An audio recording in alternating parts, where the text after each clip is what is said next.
আমাকে ইমেইলটি পাঠিয়েছেন লিটন ইসলাম।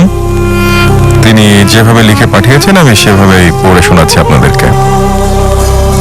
আসসালামু আলাইকুম এলফিস ভাইয়া, আশা করি ভালো আছেন। ভাইয়া, আমি নিয়মিত প্রত্যেক শুক্রবার আপনাদের অদৃশ্য এফএম শুনি। ভাইয়া, আমার সাথে ঘটে যাওয়া একটি কাহিনী আমি বলছি। এর আগে আমি আমার পরিচয়টা দিয়ে নিই। আমার নাম লিটন।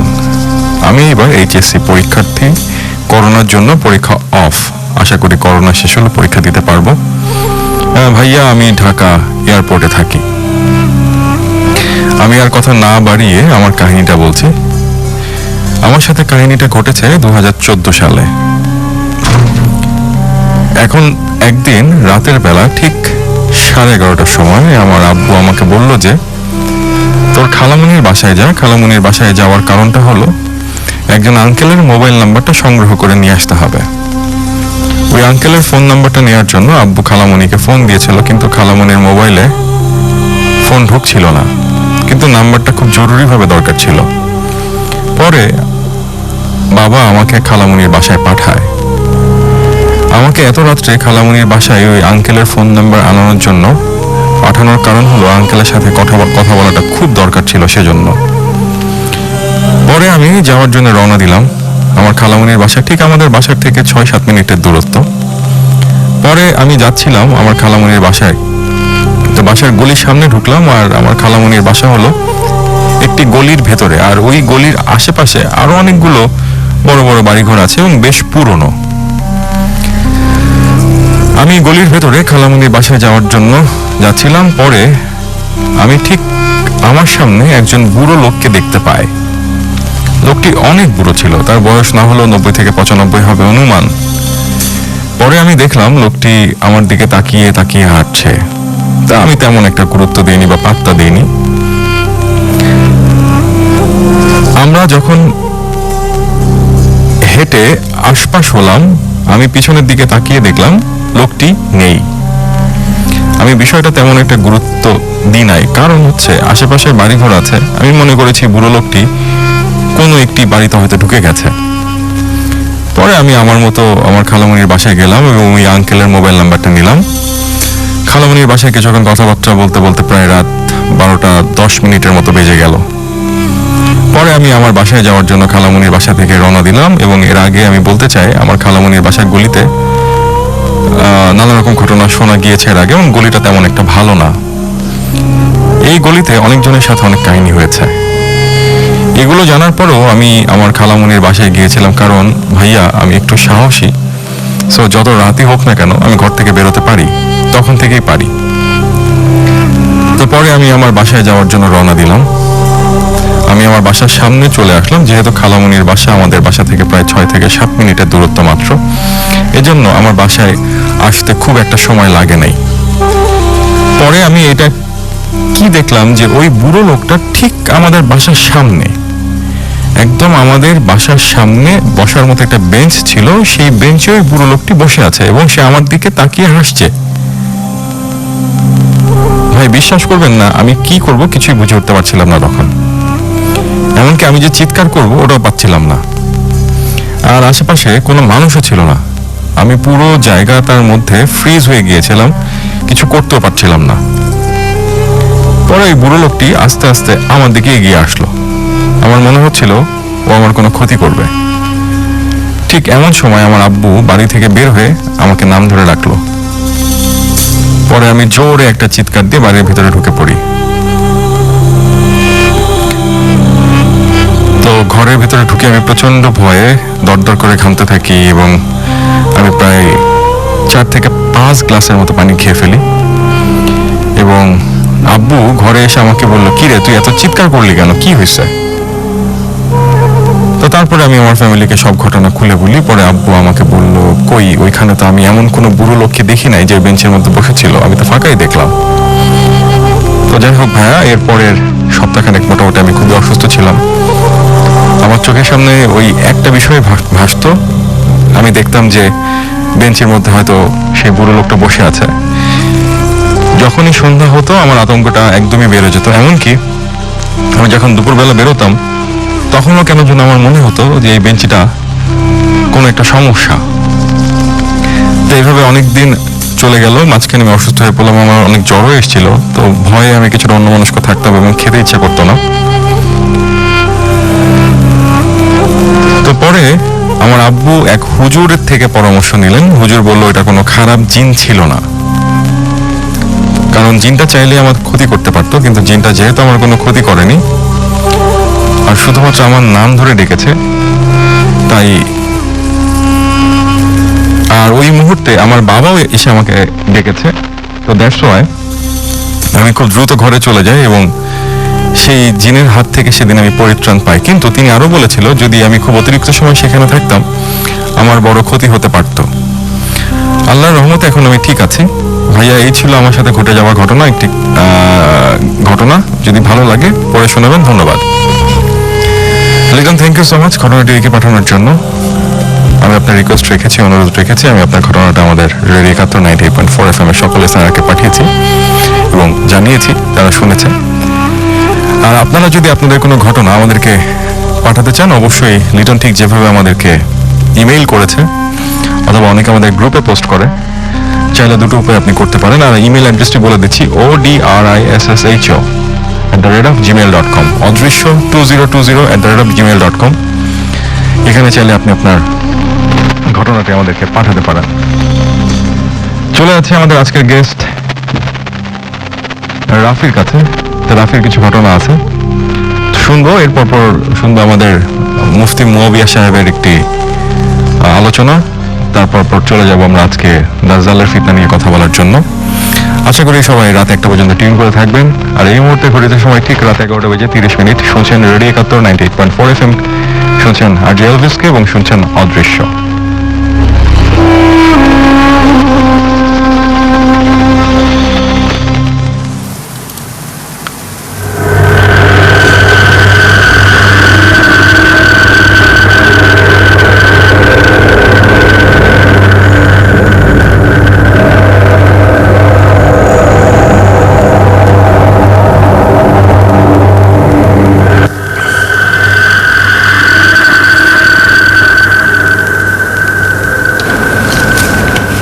That's right, টিউন করে আছেন রেডিও 98.4 FM, আর আমি আপনার সাথে আছি RJ Elvis with the show অদৃশ্য।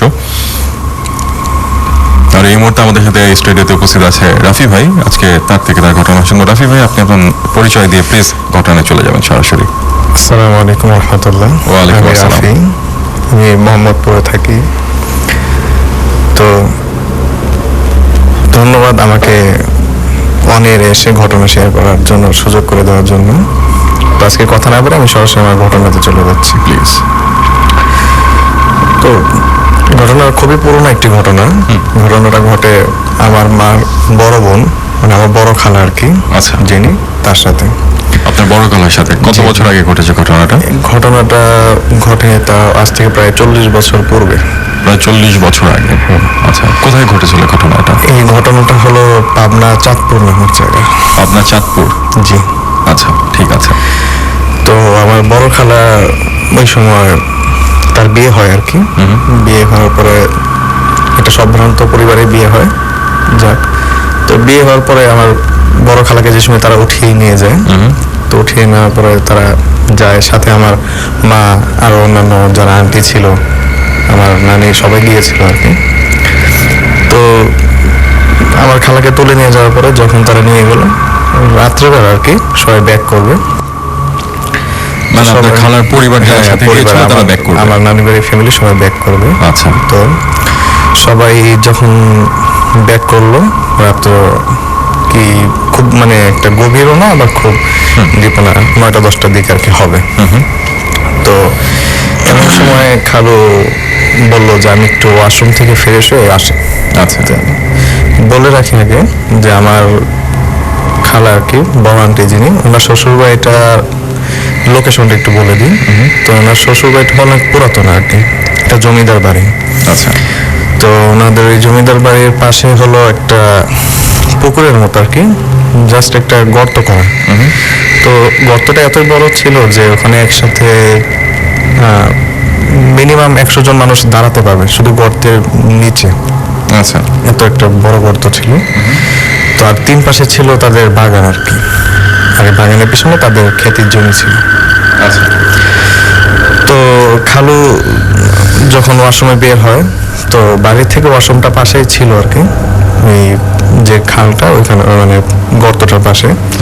তো ওখানে যখন ফ্রেশ হওয়ার জন্য যায়, তো ফ্রেশ হওয়ার ওদিকে আর অন্য কারো খেয়াল থাকে না আর কি, যেহেতু একটা বিয়ে বাড়ির মানে সবাই সবার কাজে থাকে, কেউ কেউ রেস্ট নেওয়ার জন্য চলে যাচ্ছিল, এরকম একটা সময়। তো প্রায় খালার রুমে অনেকক্ষণ যাবত ওয়েট করছিল আর কি, যেহেতু খালু আসছিল না। তো একটা সময় সবাই যে সময় শুয়ে পড়বে, অনেক টাইম পর অনেক সবাই শুয়ে পড়বে, সে সময় সবাই ফিল করলো যে কান্নার আওয়াজ হচ্ছে। আচ্ছা। খালুর রুমের থেকে কান্নার আওয়াজ আসছে। খালুর রুম থেকে? হ্যাঁ হ্যাঁ, যেখানে আমার খালা আর কি ছিল। আচ্ছা। তো সবাই তখন তাড়াহুড়া করে রুমে গেল, দেখলো যে খালা খুব কান্না করছে আর কি একা একা। তো সবাই জিজ্ঞেস করলো যে কি হয়েছে, নতুন বউ তুমি কান্না করছো কেন বা কি আসে বিষয়। তো বললো যে আমার খালুর কথা বলো আর কি, যে উনি তো প্রায় অনেক সময় যাবত গিয়েছে ওয়াশরুমে যাওয়ার কথা বলে, উনি তো আসছে না। আচ্ছা আচ্ছা আচ্ছা, আমার খালা উনি ভয়ে কান্নাকাটি শুরু করে দিয়েছে আর কি। তো বিষয়টা দেখার জন্য সবাই বাড়ি থেকে বের হয়ে যায়। প্রথমে সবাই বাগান টাগান, তারপর আশেপাশে খোঁজাখুঁজি করেন, তো কোথাও পাওয়া যাচ্ছিল না। একটা সময় এক মুরব্বী আর কি গ্রামের, তো উনিও খোঁজাখুঁজি করছিল আর কি, আমার খালা শ্বশুর বাড়ির পাশে। উনি খুব মুরব্বী টাইপের ছিল। তো উনি ওই সময় তো টর্চ লাইট বা এরকম যুগ ছিল না, হারিকেন বা 40 বছর আগে। হ্যাঁ হারিকেন বা এ জাতীয় কিছু বের হচ্ছিল। তো উনি ওই বাড়ির বাগানের পিছনে যে জমি ছিল ওখানে আস্তে আস্তে হাঁটতে হাঁটতে যেতে বলছিল যে তোমরা আমার সাথে আসো। তো আমার খালার শ্বশুর যে উনি যাচ্ছিল পিছনে, তো যা দেখলো যে অনেক দূরে আমার খালু মানে ফেলে রাখা হয়েছে, মনে হচ্ছিল যে কেউ তাকে খুব পিটানো হয়েছে, খুব মারধর করা হয়েছে। সেন্সলেস হয়ে পড়েছিল? হ্যাঁ, সেন্সলেস হয়ে পড়েছিল। আর মনে হচ্ছিল তাকে কেউ অনেকক্ষণ যাবত কোথাও একটা খুব কষ্টদায়ক জায়গায়, যেরকম ক্ষেতের ধান কাটার পরে যে একটা ধারালো যে আঁশটা থাকে নিচে, ওটার উপরে টেনা হাঁচড়া করলে মানুষের শরীরটা অনেক মানে ক্ষয়ক্ষতি হয়, ক্ষত হয়ে যায় অনেক জায়গায়। তো এরকম ক্ষত হয়েছিল। আর তার পিঠের সাইডে মনে হচ্ছিল যে কেউ খুব বেধড়ক মারপিট করছে পিঠে পিঠে। আচ্ছা। তো ওনাকে ওখান থেকে ধরে টরে নিয়ে এসে রুমে, রাত্রেবেলা সবাই, ডাক্তার তো ওই সময় এত একটা ছিল না গ্রাম এলাকার, প্রত্যন্ত গ্রাম অঞ্চল। তো রাত্রে যতটুকু সম্ভব আর কি ফ্যামিলি থেকে ওনারাই সেবা টেবা করলো। তো প্রায় এরপর দিন কি রাত্রে জ্ঞান ফিরেছিল? না, এরপর দিন দুপুর দিকে ওনার জ্ঞান ফিরে। সারা রাত উনি সেন্সলেস ছিল। আচ্ছা। তো সবাই ভাবলো হয়তো খুব শারীরিক ক্লান্ত বা এরকম হওয়ার কারণে হয়তো সেন্স আসছিল না। তার শরীরে কিন্তু আঘাতের চিহ্ন ছিল না? প্রচুর চিহ্ন ছিল, এখনো আছে ওনার শরীরে চিহ্ন, উনি বেঁচে আছেন। আচ্ছা আচ্ছা আচ্ছা, এখন আলহামদুলিল্লাহ সুস্থ। তো ওনার ওই সময় মনে করছিল যে সবাই হয়তো খুব বেধড়ক মারপিট করার কারণে, ক্লান্ত হওয়ার কারণে ওনার সেন্স ছিল না। তো একটা সময়, যে সময় সকাল পার হয়ে প্রায় দুপুর হয়ে যাচ্ছিল, তখন সবাই একটু ভয় পেয়ে যায় যে আসলে সেন্স আসছে না কেন বা কি হলো। তো দুপুরের দিকে প্রায় হঠাৎ করে খালু মানে পানি চেয়ে ওঠে আর কি, পানি খাবে এই বলে উঠে। তো ওখানে ওনাকে পানি টানি খাওয়ানো হয়। তো ওনাকে ওই সময় আর এইসব বিষয় নিয়ে কোনো কিছু জিজ্ঞাসা করা হয় না, উনি একটা মেন্টালিটি প্রবলেমে পড়ে যেতে পারেন আর কি, এই জন্য আর কি আর কিছু বলা হয় না। তো তখন থেকে খালু একটু অস্বাভাবিক হয়ে যায়, সাধারণ থেকে একটু অস্বাভাবিক। প্রায় সারাদিন ওনাকে খুঁজে পাওয়া যেত না। ওনাকে খুঁজে পাওয়া যেত না। ওনাকে যখনই খোঁজ করা হতো, খুব খোঁজাখুঁজির পরে ওনাকে ওই জায়গাটাতে পাওয়া যেত যেখানে তাকে মেরে ফেলে রাখা হয়েছিল।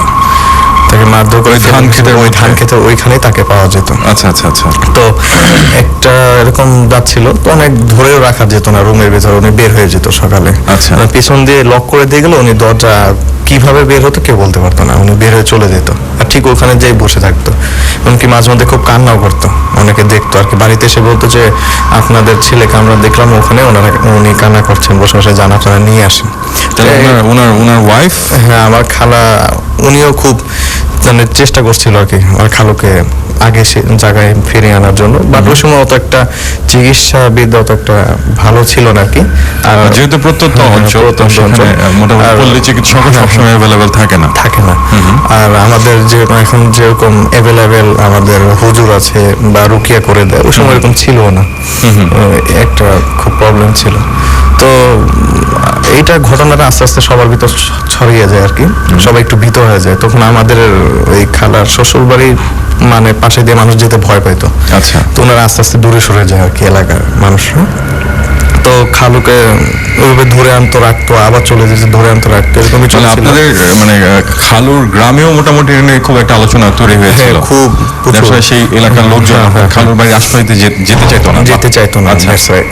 আচ্ছা। তারপর খালুকে ধরে আনা রাখা হতো কিন্তু থাকতো না। তো একদিন রাতে আর কি, ওই ঘটনার পরে একদিন রাতে হঠাৎ আমার খালামণি আর কি আন্টি ফিল করলো যে রাত্রিবেলা খালু পাশে নেই।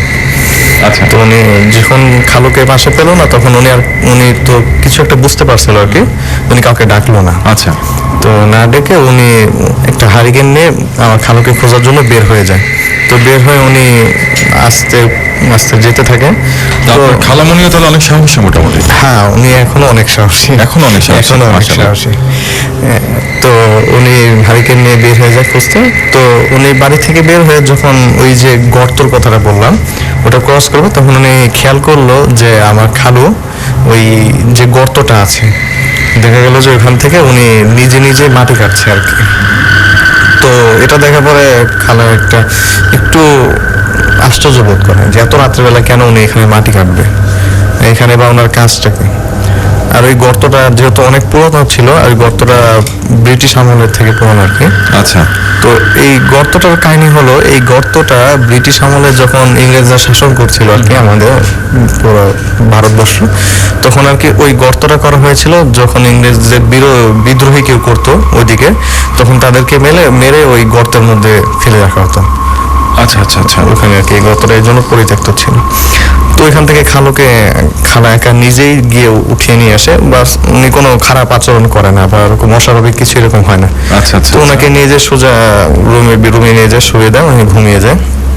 তো ওই দিনের পর থেকে খালু একটু স্বাভাবিক হতে থাকে, হঠাৎ করে স্বাভাবিক হতে থাকে, আগে থেকে একটু পরিবর্তন আসে। তো এরপরে আমার খালুর যে বাবা, তো ওনাকে স্বপ্নে দেখানো হয় যে তো তোমার ছেলেকে, একটা মহিলা জিনিসে বলে আর কি, ওনার থেকে যেভাবে শোনা আর কি, আচ্ছা। যে তোমার ছেলেকে আমার অনেক আগের থেকে ভালো লেগেছিল, বাট তুমি ওকে বিয়ে করে দিয়েছো, এবং আমার টার্গেট যেটা ছিল আর কি ওটা তো হলো না, আমি ওকে নিয়ে যেতে চেয়েছিলাম। আচ্ছা। তো আমি চেয়েছিলাম তোমার ছেলেকে নিয়ে যেতে একেবারে, এই জন্য পুকুরে আমি ওই যে গর্তেটা ওখানে নিয়ে গিয়েছিলাম, এবং তোমার ছেলের বউ যখন সাহস করে নিজে গিয়ে নিয়ে আসলো তখন আমি বাধা দিতে পারিনি। তখন আমি তার হাল ছেড়ে দিয়েছি, এবং তুমি যদি চাও যে তোমার ছেলে বেঁচে থাকুক বা তোমার ছেলের কোনো ক্ষতি না হোক, তাহলে ওই গর্তটা তুমি একটু খনন করার চেষ্টা করো। ওই গর্তের মধ্যে তুমি 7টা কূপ খনন করবে। গর্তের মধ্যে 7টা কূপ খনন করতে হবে গর্তটার ভিতরে, এবং এখানে তোমার খুব পরিশ্রমী লোক লাগবে, তাছাড়া এটা পারবে না। আচ্ছা। এটা বলে দেওয়ার পরে মানে এই জিন, মহিলা জিন বা পরি যেটাকে বলে ওটা আর কি আপনার খালার শ্বশুরকে, মানে আপনার খালুর বাবাকে এই স্বপ্নটা দেখে মেসেজ দেয় আর কি। আচ্ছা। তারপর খালু সকালবেলা উঠে মানে ভাবছিল, চিন্তা করছিল যে কি করবে। একদিকে তার ছেলেকে বাঁচাতে হবে, আবার অন্যদিকে এই কাজটা করতে কেই বা রাজি হবে। তো এমন সময় তিনি, যেহেতু গ্রামের একটা জমিদার বংশের ছেলে, ওনাকে সবাই সম্মান করতো আর কি, তো উনি গ্রামের যারা মুরব্বী ছিল, বড়রা ছিল, তাদের সাথে বড় আলোচনা করলো। তো সবাই বললো যে ঠিক আছে, এটা তো এমন একটু ভয়ানক বিষয়, তবে কিছু পারিশ্রমিক একটু বেশি দিয়ে তুমি কিছু লোককে দিয়ে এই কাজটা করিয়ে নাও। তখন কিছু খুব কম সংখ্যক লোক, এরকম 12 কি 14 জন বলা হয় আর কি, ওনারা এই কাজটা করতে রাজি হলো। তো ওনারা এই কাজের জন্য চলে আসে পরের দিন আর কি, ওই গর্তটার মধ্যে কূপ খনন করার জন্য তারা নামে, এবং নামার পরে যখন তারা কূপটা খনন করতে থাকে, প্রায় মানে আমার মা ছিল আর কি ওই সময়, আমার মা থেকে শোনা যে 8 কি 10 ফুট হলো, হঠাৎ এক বিকট আওয়াজ হলো, এবং সেই আওয়াজটা ওই গর্তটা থেকে। এবং ওই সময় প্রায় 4-5 গ্রামের লোক ওখানে একত্রিত ছিল। যেহেতু বলছিলাম আমার খালুর ঘটনাটা আসতে অনেক ছড়িয়ে পড়েছিল, সবাই দেখতে আসে যেখানে কি হচ্ছে। তো যখন বিকট আওয়াজ হলো তখন ওই লোক যারা কাজ করছিল আর কি কূপে, তারা চাচ্ছিল যে উঠে আসবে, কিন্তু ভাগ্যক্রমে তারা আর উঠতে পারেনি। ও তখন ঠিক মনে হয় কয়েক সেকেন্ডের মধ্যে পুরো পুকুরটা পানি মানে গর্তটা পানিতে ভরে যায় এবং তাদেরকে আর ওখান থেকে খুঁজে পাওয়া যায় আচ্ছা, না। সেই গর্তটা কি এখনো আছে? এখনো আছে, ওটা পুকুর হিসেবে আছে আর কি, তবে ওটা এখন আর ইউজ হচ্ছে না আর কি, ওটা বলছি আর কি পরে। তো তখন থেকে আর কি যেহেতু ওনারা মারা যায়, ওনাদেরকে পাওয়া যায় না, তখন আমার খালুর বাবা থেকে আর কি তাদের যে পারিশ্রমিক দেওয়া হয়েছিল, তাদের মানে পরিবারকে সান্ত্বনামূলক আরো কিছু দেওয়া হয় এভাবে। তারপর পুকুরের সবাই মানে আস্তে আস্তে তাদের ব্রেন থেকে চলে যায় যে এটার মূল উৎস কোন জায়গায়, যেহেতু এটা একটা জিন নিয়ে বিষয়টা ছিল, এটা মানুষ আস্তে আস্তে ভুলে যায়। তো একটা সময় তাদের এটার খেয়ালে থাকে না যে এই পুকুরটা একটা সাধারণ পুকুর না, তখন তারা স্বাভাবিকভাবে পুকুরকে ইউজ করা শুরু করে। তো যে বা যারা এলাকার যারাই এটা ইউজ করতো তাদেরকে স্বপ্নে বলা হতো যে তুমি যে আমার এই পুকুরটা ইউজ করছো এর বিনিময়ে আমাকে কি দিচ্ছ, তোমার এর জন্য আমাকে একটা বিনিময় দিতে হবে, তুমি যাই দাও। মানে যারা যারা সেই পুকুরে গোসল করেছে বা ব্যবহার করেছে তাদের সবার থেকে এটা বলা হতো, কিন্তু যে বা যারাই এটা কিছু না দিত তাদের একটা না একটা ক্ষতি হয়ে যেত। তো ওই সময় যেহেতু মানুষের হাতে টাকাটা কম ছিল, ওই সময় মুদ্রা বা কয়েন জাতীয় জিনিসগুলি মানুষের কাছে খুব বেশি প্রচলন ছিল। তো আমার খালুর বাবা আর কি উনি অনেক মানে ওনার কাছে যে মুদ্রাগুলি ছিল আর কি, উনি পুকুরের পাশে যেখানে আর কি মানে ঘাট থাকে, ঘাটের পাশে একটা গর্ত করে উনি ওই কয়েনগুলি জমা করে রাখতো আর কি। আচ্ছা, কিন্তু এটা কি কোনো সলিউশন হতে পারে? এটার সলিউশনটা আজ পর্যন্ত হয়নি, কারণ হচ্ছে জিনদের নিজস্ব কারেন্সি থাকতে পারে, কিন্তু আমাদের মানুষের কারেন্সি বা আমাদের মানুষের ব্যবহৃত অর্থ ওদের কোনো কাজে লাগে না। That's right. তো আমার খালুর বাবাকেও স্বপ্নে দেখানো যে তুমি এটার বিনিময় আমাকে দাও। তখন আমার খালু বলে তোমাকে কি বিনিময় দেবো আমি? তো উনি বলে যে তুমি একটা পশু আমার এখানে পুকুরে ছেড়ে দিয়ে যাও, বা এরকম কিছু যাতে আমার এখানে দিয়ে যাও, আচ্ছা, এটার বিনিময় তোমার হয়ে যাবে। তো আমার খালু খালুর বাবার কি এত একটা মাথায় নিয়ে না। তো এর পরের দিন ঘুমের থেকে উঠে সকালে উনি দেখে যে ওনার পুকুর পাড়ে যতগুলো মুদ্রা ছিল আর কি যে জায়গায়, ওই জায়গাটুকু ভেঙে চলে গিয়েছে পুকুরের ভিতরে। আচ্ছা, ভেঙে চলে যায়। তো এরপর থেকে খালু মোটামুটি সবাইকে একটু নিষেধ করে দেয় যে তোমরা এই পুকুরটা ইউজ করো না। আচ্ছা, আর কেউ যদি করো তাহলে যদি তারা কিছু চায় তাদেরকে দিয়ে দিও, নাহলে আমাদের এলাকাবাসীর জন্য এটা ক্ষতিকর। তো ওখান থেকে আর কেউ গোসল টোসল করে না, কিন্তু এর প্রায় পুকুরটা পরিত্যক্ত হয়ে যায়। এর প্রায় 1-2 বছর পরে আর কি এলাকার একজন নতুন মেম্বারশিপ আসে আর কি। আর মেম্বারশিপ বলতে তারা শহরে বাস করতো আর কি, তারা গ্রামে চলে যায়, গ্রামে যে তারা বাড়িঘর করে তারা থাকতে শুরু করে। তো তাদের ফ্যামিলি থেকে 2টা ছেলে ছিল আর কি তাদের। তো তাদের এত একটা জানা ছিল না এই পুকুর সম্পর্কে। তো তারা না জানার কারণে বাচ্চা দুটো একসময় পুকুরে গোসল করে আর কি। আচ্ছা, তারা গোসল করে চলে যায় এবং তার বাবাকেও সেম এরকম ভাবে স্বপ্নে দেখানো যে তোমার ছেলেরা বা তোমরা আমার এখান থেকে উপকৃত হয়েছে, এটার বিনিময়ে আমাকে দিয়ে দাও। ওনার বাবারা অনেক শিক্ষিত থাকে আর কি, এই বিষয় নিয়ে এগুলোতে তাদের একটা বিশ্বাস থাকে না বা এগুলি নিয়ে তো একটা পাত্তা দেয় না।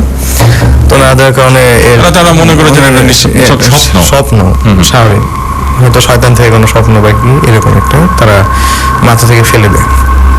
তো এর প্রায় 2-3 দিন পর ওই উনার ছেলেকেই হঠাৎ রাত্রে খুঁজে পাওয়া যাচ্ছিল না খাবারের পর। দুই ছেলে তার এই ভাইকে পাওয়া যাচ্ছিল না।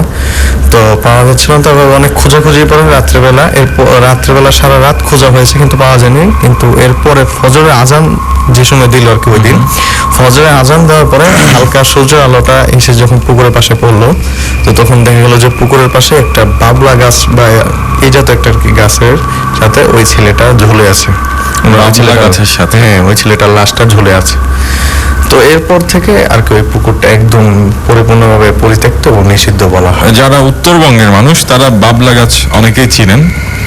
আর বাবলা গাছ আমি উত্তরবঙ্গে এরকম অনেক ঘটনা শুনেছি যে যেখানে বাবলা গাছ বা তেঁতুল গাছ বা এরকম শিমুল গাছ অথবা শিশু গাছ, এই গাছগুলোতে সাধারণত নাকি খারাপ শয়তান অথবা জিন এরা নাকি এই গাছগুলোতেই বা আশপাশে এরা বসবাস করে বা থাকে, এবং যারা ক্ষতিগ্রস্ত হয়েছে তারা এইসব গাছগুলোর কাছাকাছি হয়েছে। বাবলা গাছ হয়তো অন্যান্য এলাকায় অন্য নামে পরিচিত, কিন্তু উত্তরবঙ্গে এই গাছটাকে সবাই বাবলা গাছ নামেই চিনে। জি রাফি ভাই। জি।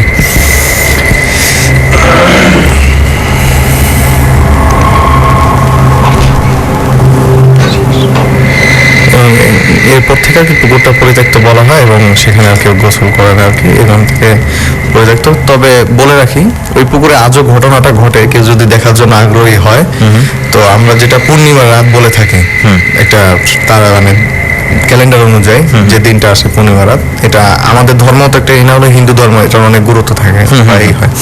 তো এই পূর্ণিমার রাতটাতে এখন পর্যন্ত ওই পুকুর থেকে একটা বাক্স উঠে আসে এখনো, এমনকি বাক্সটা ঢাকনা খুলে যায়, এবং সেখানে অনেক দামি দামি হীরা বা আপনি যে বলেন আগে গেলে স্বর্ণ মুদ্রা বা যত দামি দামি জিনিস থাকতে পারে সেগুলি দেখা যায়, একদম আলোকিত হয়ে যায়।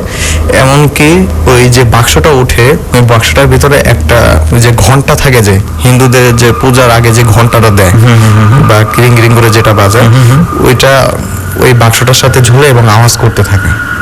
এমনকি এটা দেখার জন্য আজ পর্যন্ত এলাকাতে অনেক মানুষ যায়, এবং পূর্ণিমা রাতে এটা দেখতেও পায় তারা, এবং আজও এটা আছে। ফারজাদ, আমি সেই এলাকায় যেতে চাই, তো আমি তোমাকে রিকোয়েস্ট করবো ব্যবস্থা করার জন্য। ওকে রাফি, মানে আমরা সেই এলাকাটার নাম হয়তো অন্যের প্রকাশ করছি না, কিন্তু আমি আমার টিম নিয়ে অবশ্যই সেখানে যেতে যাই। এলাকাটা হচ্ছে পাবনা চাঁদপুর এলাকা। হ্যাঁ, আমার খালার বাড়ি ওখানে, বললাম যেহেতু যেতে চাইলে ইনশাল্লাহ আমি হেল্প করতে পারবো যতটুকু। আচ্ছা, এখানে একটা প্রশ্ন হচ্ছে, প্রত্যেক পূর্ণিমার রাতে সেখানে এখনো পর্যন্ত সেই মোটামুটি এটা একটা পুকুর এখন। হ্যাঁ, পুকুর। তো যে পুকুরে মোটামুটি ব্রিটিশরা অনেক মানুষকে হত্যা করে ফেলে রাখতো, তো সেই পুকুরে এরকম মানে অর্থ সম্পদ বা দামি বস্তু পুকুরের মাঝখান থেকে একটা বাক্স দিয়ে ভেসে ওঠে, এটা আবার চলে যায়। হ্যাঁ, তো সেটাকে মানে সেখান থেকে কিছু সংগ্রহ করার জন্য বা সেখান থেকে কিছু আনার জন্য কখনো কেউ ট্রাই করেনি? এটা একবার কেউ একজন ট্রাই করতে গিয়েছিল। উনি প্রথমে পুকুরে নামে, আচ্ছা, ওই রাত্রে পুকুরে নামার পরে তার ক্যারেক্টার ঘটনা, তো নামার পর উনি যখন পুকুরে যায়, তো যখনই মানে টাংটার কাছে যেতে থাকে, টাংটা স্বাভাবিক থাকে।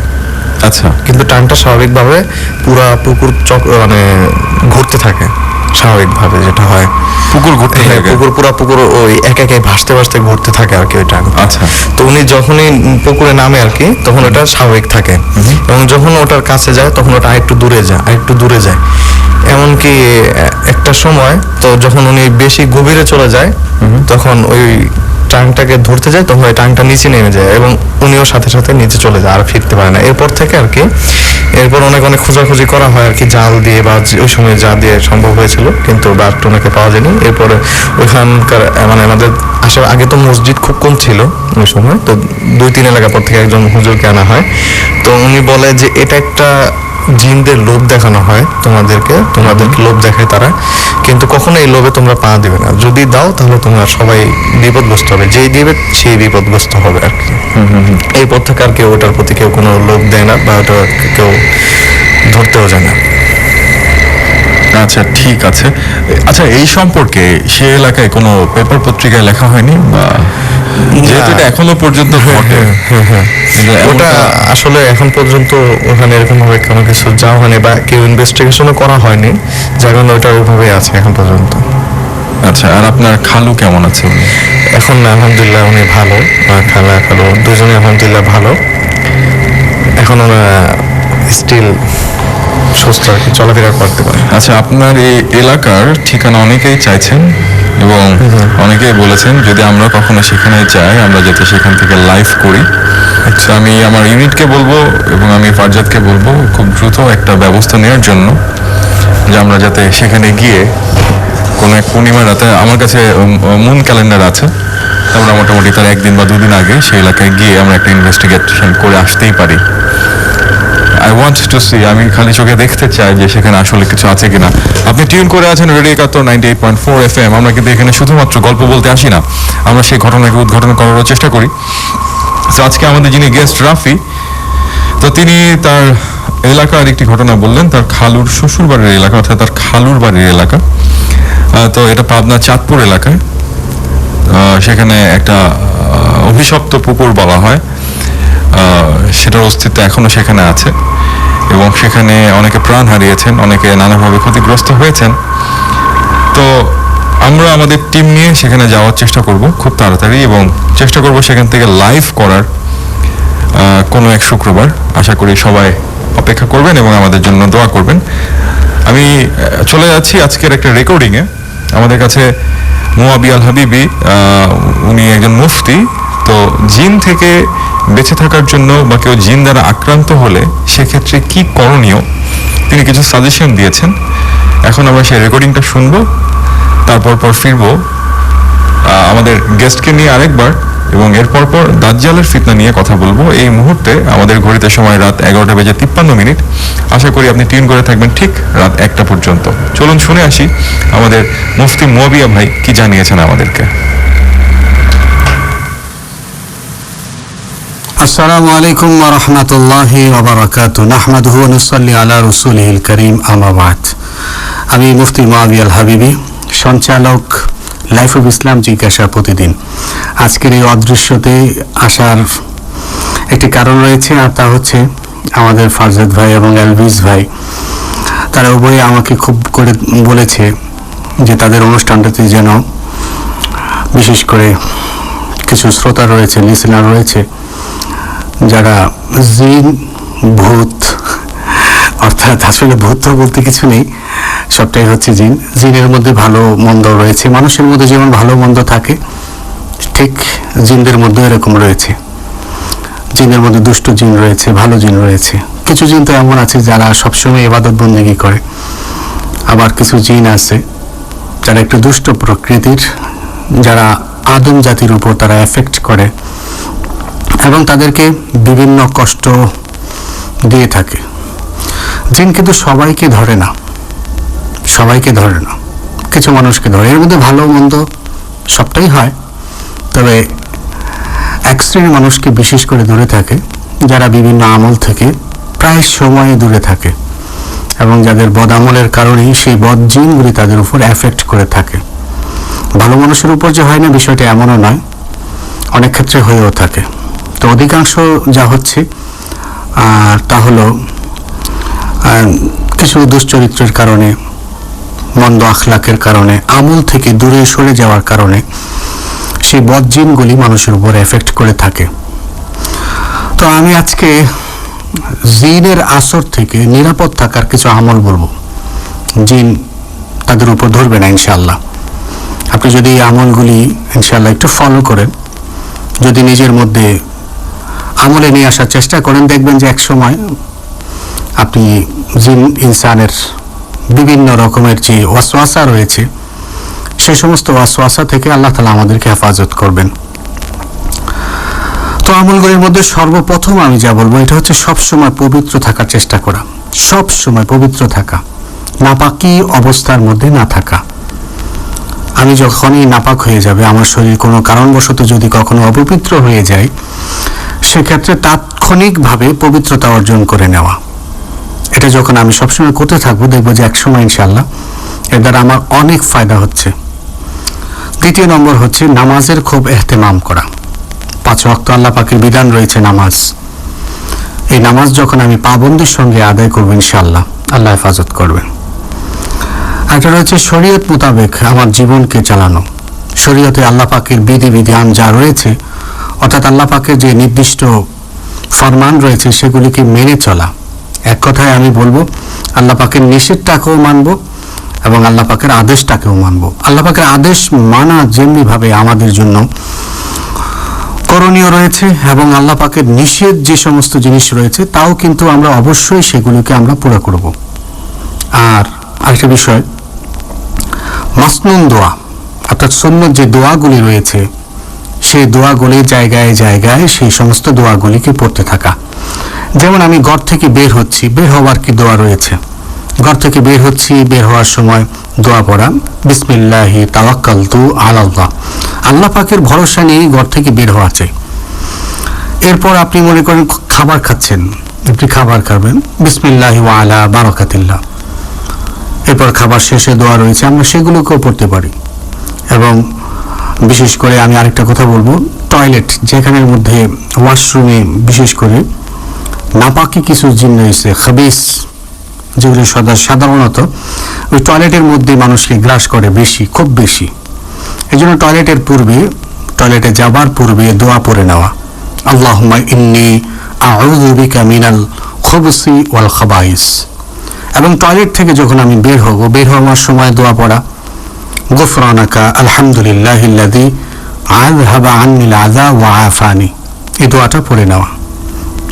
আর একটা বিষয়, ঘরে নিয়মিত কোরআনুল কারীমের তেলাওয়াত করা চাই। কোরআনে কারীম যে ঘরের মধ্যে তেলাওয়াত হয়, সে ঘরে আল্লাহ পাকের রহম হয়। আল্লাহ পাক বদজিনের আসর থেকে সে ঘরের মানুষগুলোকে নিরাপদ রাখে। বিশেষ করে সূরাতুল বাকারা, নবী সাল্লাল্লাহু আলাইহি ওয়াসাল্লাম বলেছেন সব জিনিসের চূড়া রয়েছে, আর কোরআনুল কারীমের চূড়া হচ্ছে সূরাতুল বাকারা। সবসময় সূরাতুল বাকারা তেলাওয়াত করা। এবং প্রতি নামাজের পর এবং ঘুমের আগে, প্রতি নামাজের পর এবং ঘুমের আগে আয়াতুল কুরসি আমরা অনেকেই পড়তে পারি, অনেকেই পারি না। যারা পড়তে পারি অবশ্যই তারা আমরা আমল করে নিব, আর যারা পড়তে পারি না অবশ্যই আমরা শিখে নেওয়ার চেষ্টা করবো ইনশাআল্লাহ। আরেকটা বিষয়, ঘরে কোনো প্রকারের কুকুর, মূর্তি, কঙ্কাল এ জাতীয় কোনো ছবি না রাখা। হাদিস শরীফ আল্লাহ রাসূল সাল্লাল্লাহু আলাইহি ওয়াসাল্লাম বলেছেন, লা তাদখুলুল মালাইকাতু বাইতান ফীহি কালবুন ওয়ালা তাসাবির, ওই ঘরের মধ্যে রহমতের ফেরেশতা প্রবেশ করে না যে ঘরে কুকুর বা জীবজন্তুর কোনো ছবি থাকে। এই জিনিসগুলো আমরা মুসলিম সমাজের মধ্যে বসবাস করি, আমাদের একটু এই সমস্ত জিনিসগুলি থেকে বেঁচে থাকার চেষ্টা করা। রহমতের ফেরেশতাই যদি আমার ঘরে না প্রবেশ করে, সেই ঘরে রহমত আসবে কোত্থেকে? এরপর আরেকটা দিক রয়েছে, আমরা অনেক সময় নির্জনে একাকী চলি। নির্জনে একাকী না যাওয়া, জনমানবহীন স্থানে একাকী না চলা। গভীর জঙ্গল, একেবারে রাতের অন্ধকার গভীর জঙ্গল যখন বাস্তবিক পক্ষে, সে সমস্ত জায়গার মধ্যে কিন্তু এই জিন্নাতের আসরের খুব বেশি সম্ভাবনা রয়েছে। গভীর জঙ্গলের মধ্যে না যাওয়া, বিশেষ করে রাতের বেলায়। অথবা কোনো ময়লা স্তূপ যেখানে খবিসরা বসবাস করে, এই ময়লা স্তূপের কাছের মধ্যে এরকম না যাওয়া। এতে করে দেখা যাবে আল্লাহ তাআলা আমাদের হেফাজত করবে ইনশাআল্লাহ। ভর দুপুর, একেবারে ভর দুপুর অথবা সন্ধ্যায় বাচ্চাদেরকে ঘর থেকে বের না করা। আমরা অনেক সময় দেখি জিন সাধারণত বাচ্চাদেরকে এফেক্ট করে বেশি, আর এগুলির কারণ কিন্তু আমরা নিজেরাই। এটা হচ্ছে ভর দুপুরে আমরা অনেক সময় আমাদের বাচ্চাদেরকে বের করে নিয়ে যাই, সন্ধ্যাবেলায় বাচ্চাদেরকে আমরা ঘর থেকে বের করে নিয়ে আসি। ঘর থেকে একদম তাদেরকে সন্ধ্যাবেলায় না বের করা চাই। একান্তই যদি বের হতে হয় তখন কয়েকটি সূরার উপর আমরা আমল করে নিতে পারি। তা হচ্ছে সূরাতুল ইখলাস, সূরা ফালাক এবং সূরা নাস। এই তিনটি সূরা মনে রাখবেন, সূরা ইখলাস, সূরাতুল ফালাক এবং সূরা নাস। এই তিনটি সূরা পড়ে বাচ্চার গায়ে দম করে দেওয়া যেতে পারে, ফু দিয়ে। এবং আমরা যারা বের হচ্ছি তারাও আমরা এই আমলটা করে নিতে পারি, ফু দিয়ে তারপর ঘর থেকে বের হওয়া যেতে পারে। আরেকটা বিষয় রয়েছে, সন্ধ্যা যখন একেবারে ঘনিয়ে আসবে, বিশেষ করে যাদের ঘর বাড়িতে সমস্যাগুলি খুব বেশি দেখা যায়, যখন সন্ধ্যাটা ঘনিয়ে আসবে তখন বিসমিল্লাহির রহমানির রহিম বলে দরজাটাকে বন্ধ করে দেওয়া। সাধারণত এখন আমরা যা দেখি, ঘরের সময় তো অন্যান্য জিনিসেরও তো ভয় থাকে মানুষের, তাই না? তো বিশেষ করে যে সমস্ত ঘরের মধ্যে সমস্ত সমস্যাগুলি রয়েছে, অবশ্যই আমরা সন্ধ্যায় ঘনিয়ে আসলে আমরা দরজা জানালাকে বন্ধ করে দিতে পারি। হাদিস শরীফে আরেকটি বিশেষ কস্তুরীর ব্যাপারে আল্লাহ রাসূল সাল্লাল্লাহু আলাইহি ওয়াসাল্লাম বর্ণনা করেছেন, যা সহিহ বুখারী শরীফের 5692 নম্বর হাদিসের মধ্যে আল্লাহ রাসূল সাল্লাল্লাহু আলাইহি ওয়াসাল্লাম বর্ণনা করেছেন একটি কস্তুরী, যা জিনেরা বরদাস্ত করতে পারে না, ঘ্রাণ সহ্য করতে পারে না। তা হচ্ছে চন্দন কাঠ। আপনি চাইলেই এই চন্দন কাঠকে আপনি ঘরে জ্বালাতে পারেন। ঘরে জ্বালালে অল্প সময় রাখেন, একটু ঘ্রাণ হয়ে যাবে যখন, আবার এটাকে আপনি বন্ধ করে দিতে পারেন। আরেকটা বিষয়, সকাল সন্ধ্যা এবং আমরা যখন ঘুমোতে যাব, ঠিক ওই মুহূর্তে আমরা সূরা ইখলাস, সূরা ফালাক এবং সূরা নাস 3 বার পড়ে হাতের মধ্যে আমরা ফু দিব, এমনিভাবে হাতের মধ্যে ফু দিয়ে গোটা শরীরের যেখানে যেখানে আমাদের হাত পৌঁছায় ঠিক সেই জায়গাগুলিতে আমাদের হাতটাকে মলে দেওয়া। বিশেষ করে আমাদের যাদের উপর এই দুষ্ট জিন আমাদের উপরে যাদের উপরে এফেক্ট করেছে, আমরা সেই কাজগুলি খুব সহজে করে নিতে পারি। সিম্পল, খুব ছোট সূরা, সূরা ইখলাস, সূরা ফালাক এবং সূরা নাস 3 বার পরে হাতের মধ্যে ফু দিয়ে গোটা শরীরটাকে আলহামদুলিল্লাহ আমরা মলে নিতে পারি। এই সমস্ত অল্প, আমি খুব বেশি বিস্তারিত কিছু বলিনি, কিতাবাদি থেকে যা আমি পেয়েছি এবং আমাদের বুজুর্গ আকাবিরিন হযরতগণ এই সমস্ত আমলগুলির কথা বলে থাকেন। আপনারা চাইলেই এই আমলগুলি, সিম্পল যে আমলগুলি রয়েছে এই আমলগুলি আমরা করতে পারি। তো আল্লাহ চাহে তো ইনশাআল্লাহ আমাদেরকে দুষ্ট জিনের আসর থেকে, দুষ্ট জিনের ওয়াসওয়াসা থেকে আল্লাহ তাআলা আমাদেরকে হেফাজত করবেন। অনেক বেশি দোয়া আপনাদের সবার জন্য, যারা আপনারা আজকের এই অনুষ্ঠানগুলি শুনছেন। অবশ্যই আমরা যদি এই আমলগুলি করতে পারি ইনশাআল্লাহ দেখবেন আল্লাহ তাআলা সহজ করে দেবে। শয়তানের ওয়াসওয়াসা সম্পর্কে হাদিসে কিছু উল্লেখিত কিছু আমল রয়েছে।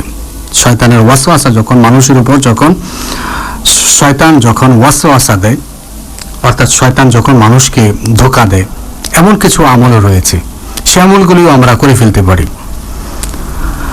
নবী সাল্লাল্লাহু আলাইহি ওয়াসাল্লাম ইরশাদ করেন হাদিসে পাকে, আল্লাহ রাসূল সাল্লাল্লাহু আলাইহি ওয়াসাল্লাম বলেন, যখন মনে শয়তানের ওয়াসওয়াসা আসে, শয়তান মানুষকে ধোঁকা দেওয়ার চিন্তা করে, ধোঁকা দিয়ে কিন্তু মানুষকে গুনার দিকে নিয়ে যায়, এটা একটা বিষয়। সেই আগের বিষয়টার সঙ্গে তার কিছুটা হলেও মিল রয়েছে, যার কারণে এই আমলগুলি আমি বলার চেষ্টা করছি। আর তা হচ্ছে হাদিস শরীফ আল্লাহ রাসূল সাল্লাল্লাহু আলাইহি ওয়াসাল্লাম বলেন, আমানতু বিল্লাহি ওয়া রাসূলিহি, এটা পড়া যেতে পারে, আমানতু বিল্লাহি ওয়া রাসূলিহি। অন্য এক হাদিসে আছে আল্লাহ রাসূল সাল্লাল্লাহু আলাইহি ওয়াসাল্লাম বলেন, আউযু বিল্লাহি মিনাশ শাইতানির রাজিম পরে বাম দিকে 3 বার থুতুকে নিক্ষেপ করবে, 3 বার থুতু নিক্ষেপ করবে, আউযু বিল্লাহি মিনাশ শাইতানির রাজিম।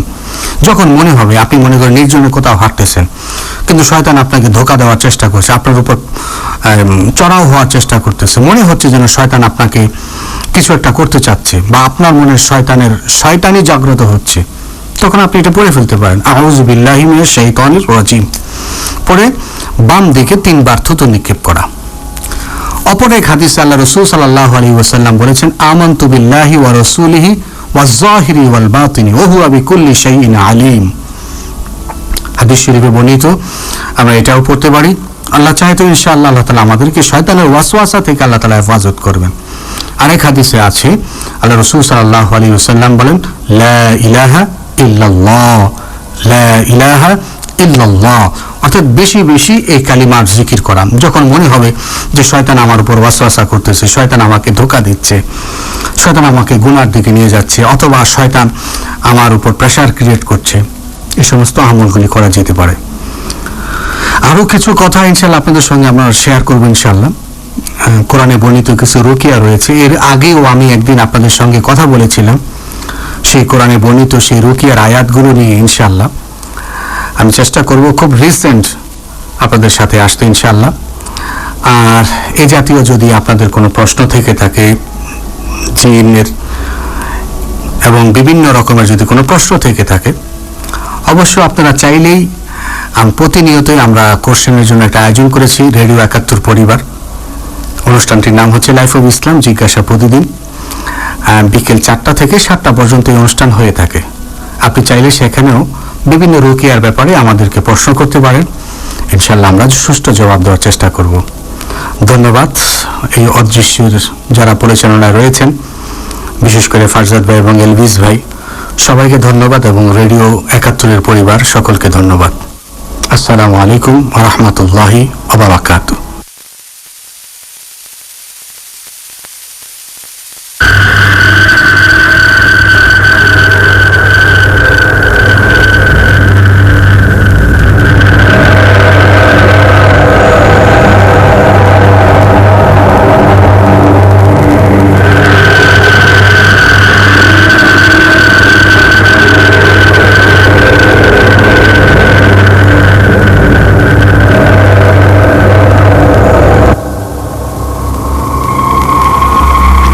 দ্যাটস রাইট, আপনি টিউন করে আছেন রেডিও 91.4 FM, আর আমি আপনার সাথে আছি RJ Elvis with our show অদৃশ্য। আর এই মুহূর্তে ঘড়িতে সময় ঠিক 12:07। এই কিছুক্ষণ আগে আপনি আমাদের মুয়াবিয়া সাহেবের মোটামুটি কিছু তথ্যমূলক আলোচনা শুনলেন, যেখানে উনি শয়তানের ওয়াসওয়াস মানে মানে যেটাকে বাংলায় বলা হচ্ছে শয়তানের আছর বা বদ নজর, এই বিষয়গুলো থেকে কিভাবে নিজেকে এবং নিজের পরিবারকে সেফ রাখবেন উনি আরেকটা মেসেজ দিয়েছেন, এন্ড দ্যাট ইজ যে সাধারণত বাচ্চারা বেশি আক্রান্ত হয়। দ্যাটস ওয়াই সন্ধে হওয়ার সাথে সাথে আমাদের হাদিসে এরকম নির্দেশনা দেওয়া হয়েছে বাচ্চাদেরকে দ্রুত ঘরের মধ্যে নিয়ে আসা এবং ঘরের জানালা দরজা আটকে দেয়া। আরেকটি বিষয় হচ্ছে যে মুয়াবিয়া সাহেব উনি জানিয়েছেন যে ঘরে চন্দন কাঠ যদি কিছুক্ষণ পুড়িয়ে কিছুটা সুগন্ধ করে ঘরটাকে আবার সেই চন্দন কাঠ আপনি নিভিয়ে দিতে পারেন, সেটা খুব ভালো কাজ করে। যদি সেটার সুবিধা না থাকে সেক্ষেত্রে অবশ্যই আপনি আগরবাতি ব্যবহার করতে পারেন। আমি কম বেশি প্রত্যেকটা ধর্মে দেখেছি, আমি একটা কথা বলি, ধর্মের অস্তিত্ব আছে। যারা ধর্ম বিশ্বাস করেন না এটা তাদের ব্যক্তিগত বিষয়, বাট যারা ধর্ম বিশ্বাস করেন আমি প্রত্যেকটা ধর্মে দেখেছি। আমি খ্রিস্টান ধর্মে দেখেছি, আমি বৌদ্ধ ধর্মে দেখেছি, আমি হিন্দু ধর্মে দেখেছি, আমি মুসলিম ধর্মে দেখেছি। এই চারটা ধর্ম এখনো পর্যন্ত পুরো বিশ্বে মোটামুটি খুব পপুলার, এখনো পর্যন্ত অনেক মানুষ এই ধর্মগুলো ফলো করে। আমি প্রত্যেকটা ধর্মে আগরবাতির ব্যবহার দেখেছি এবং হয়তো আপনিও দেখেছেন। So this is important. যদি আমরা এর কোনো কারণ খুঁজে না পাই তারপরেও আমাদের মনের মধ্যে প্রশ্ন আসে কেন। আমি বৌদ্ধ মন্দিরে গিয়েছি, সেখানে আমি গিয়ে দেখেছি আগরবাতি ব্যবহার। আমি হিন্দুদের মন্দিরে গিয়েছি, আমি সেখানে দেখেছি আগরবাতির ব্যবহার। আমি চার্চে গিয়েছি, আমি সেখানেও আগরবাতির ব্যবহার দেখেছি। এবং আমি একজন মুসলিম এবং আমি বিভিন্ন মুসলিম পরিবারে আমি আগরবাতির ব্যবহার দেখেছি। সো অবশ্যই এটা যৌক্তিকতা আছে। আর বলা আছে যে জিন বা খারাপ কিছু বা শয়তান এরা এই আগরবাতি সুগন্ধ অথবা বাখুরকে সহ্য করতে পারে না। দ্যাটস ওয়াই প্রতিদিন দেখবেন যে অনেক বিশেষ করে ঘরের বাইরে বা ঘরের ভেতর অনেকেই দেখবেন যে এখনো সকালবেলা ঘুম থেকে উঠে নামাজ পড়ার পরে বা প্রার্থনা করার পরে বা হিন্দুদের ধর্মে অথবা মুসলিম বৌদ্ধ বা খ্রিস্টান ধর্মে দেখবেন সকালবেলা তারা ঘরের মধ্যে আগরবাতির ধোঁয়া তৈরি করে পরে সেই আগরবাতি নিয়ে তারা সারা ঘরটা অফ করে, সারা ঘর হাত দিয়ে সেই ধোঁয়াগুলো বিভিন্ন কোনায় কোনায় দেওয়ার চেষ্টা করে। এমনকি অনেক দোকানে দেখবেন যে দোকান খোলার পরে তারা কিছুক্ষণ তাদের ধর্মীয় রীতিনীতি অনুযায়ী বিভিন্ন রকম সূরা বা কালাম পড়ে তারাও কিন্তু তাদের দোকানে আগরবাতি জ্বালায়। I think this things works, এগুলো কাজ করে। তা না হলে মানুষ দীর্ঘ বছর ধরে হাজার হাজার বছর ধরে এগুলো ব্যবহার করতো না। আমরা চলে যাব আরেকটি ঘটনায়, সেটা হচ্ছে আমাদের সাথে আজকে গেস্ট আছেন রাফি। তার কিছুক্ষণ আগে তার খালুর বাসার বা বাড়ির একটা ঘটনা শুনেছি, যেটা পাবনা চাঁদপুর এলাকায়। তো এখন আমরা তার আরেকটা ঘটনা শুনবো। আর আমাদেরকে অনেকেই খুব পছন্দ করেছেন আমাদের শো, আমাদের অনুষ্ঠান।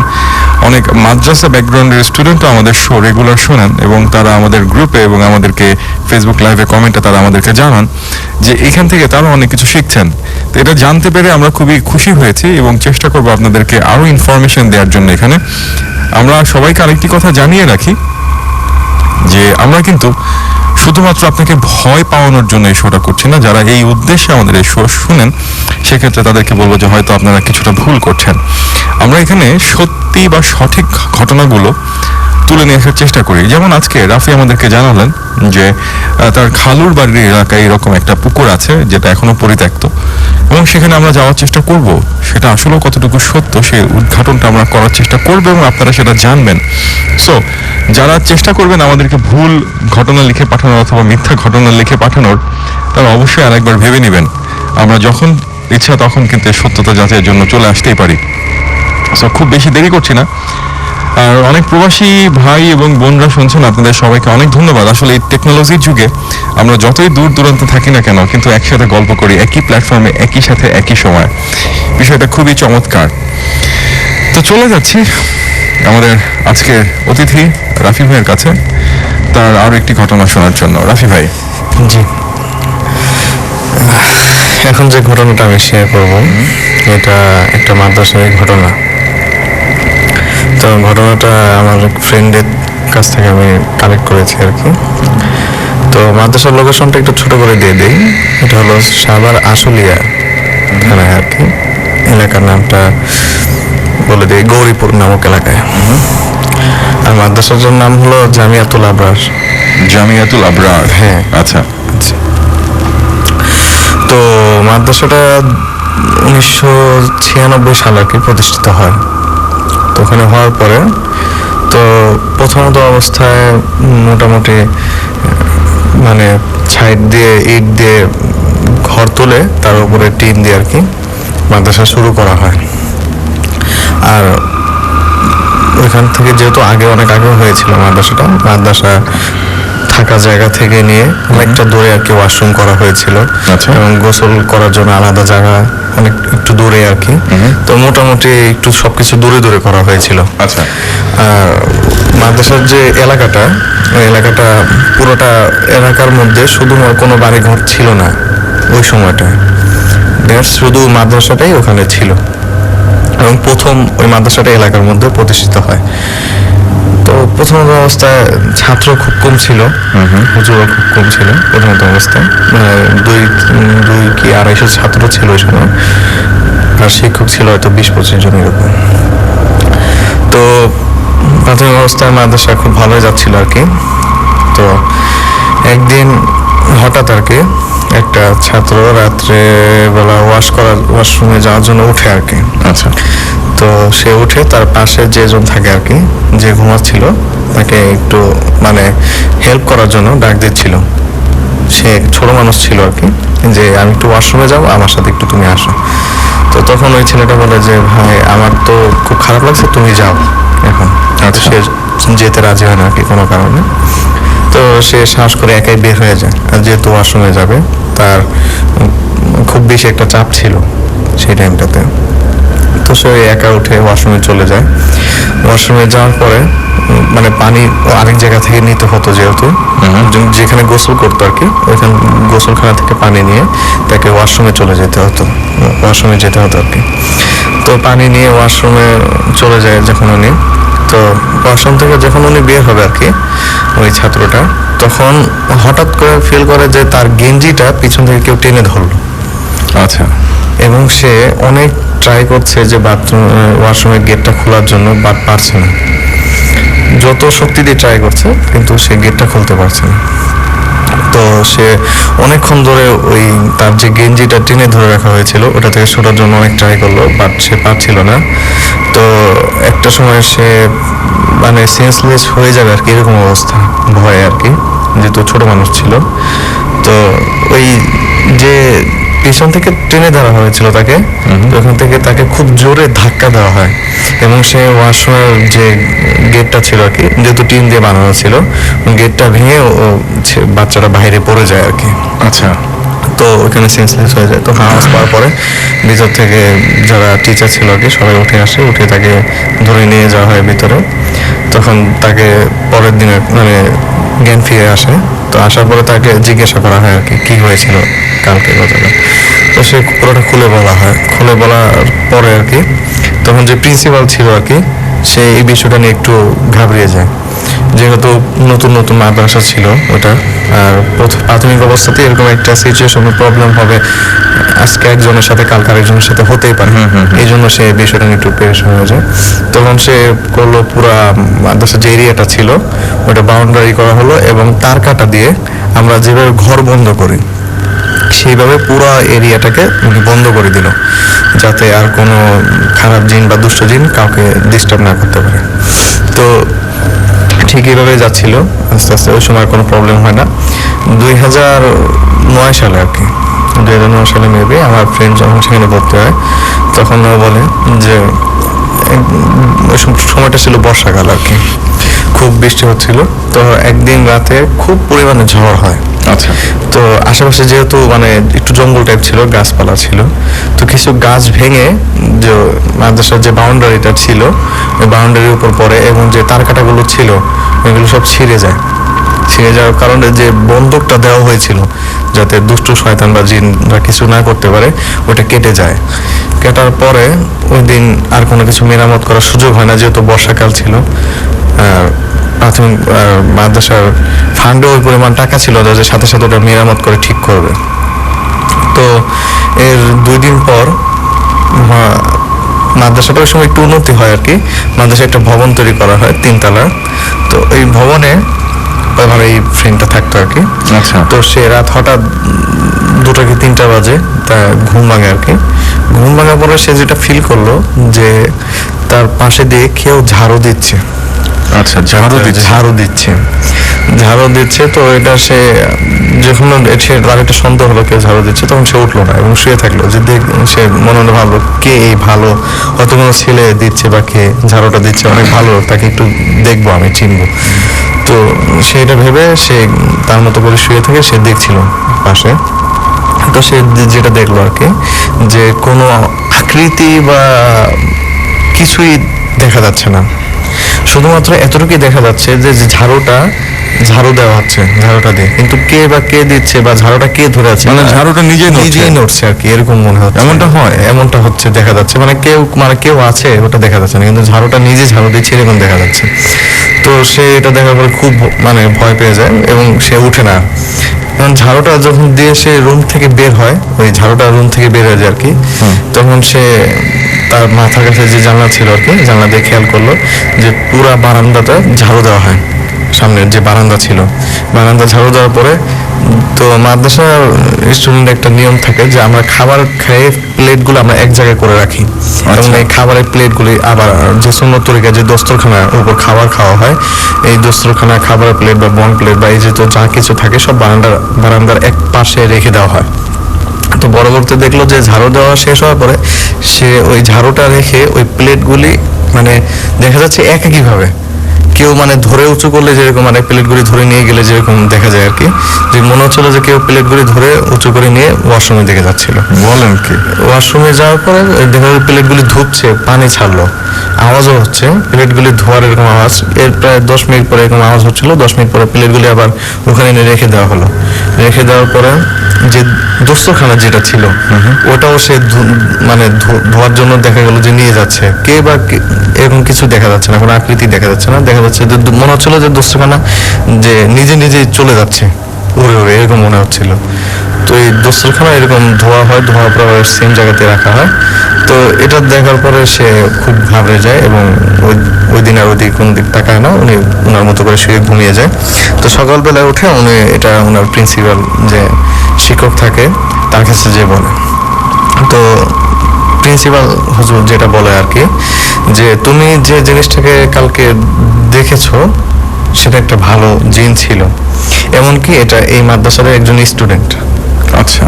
তো ছাত্রটা ভয় জিজ্ঞেস করলো যে আসলে হুজুর স্টুডেন্টটা কি আমাদের সাথে পড়ে নাকি উনি আমাদের সাথে পড়ে না?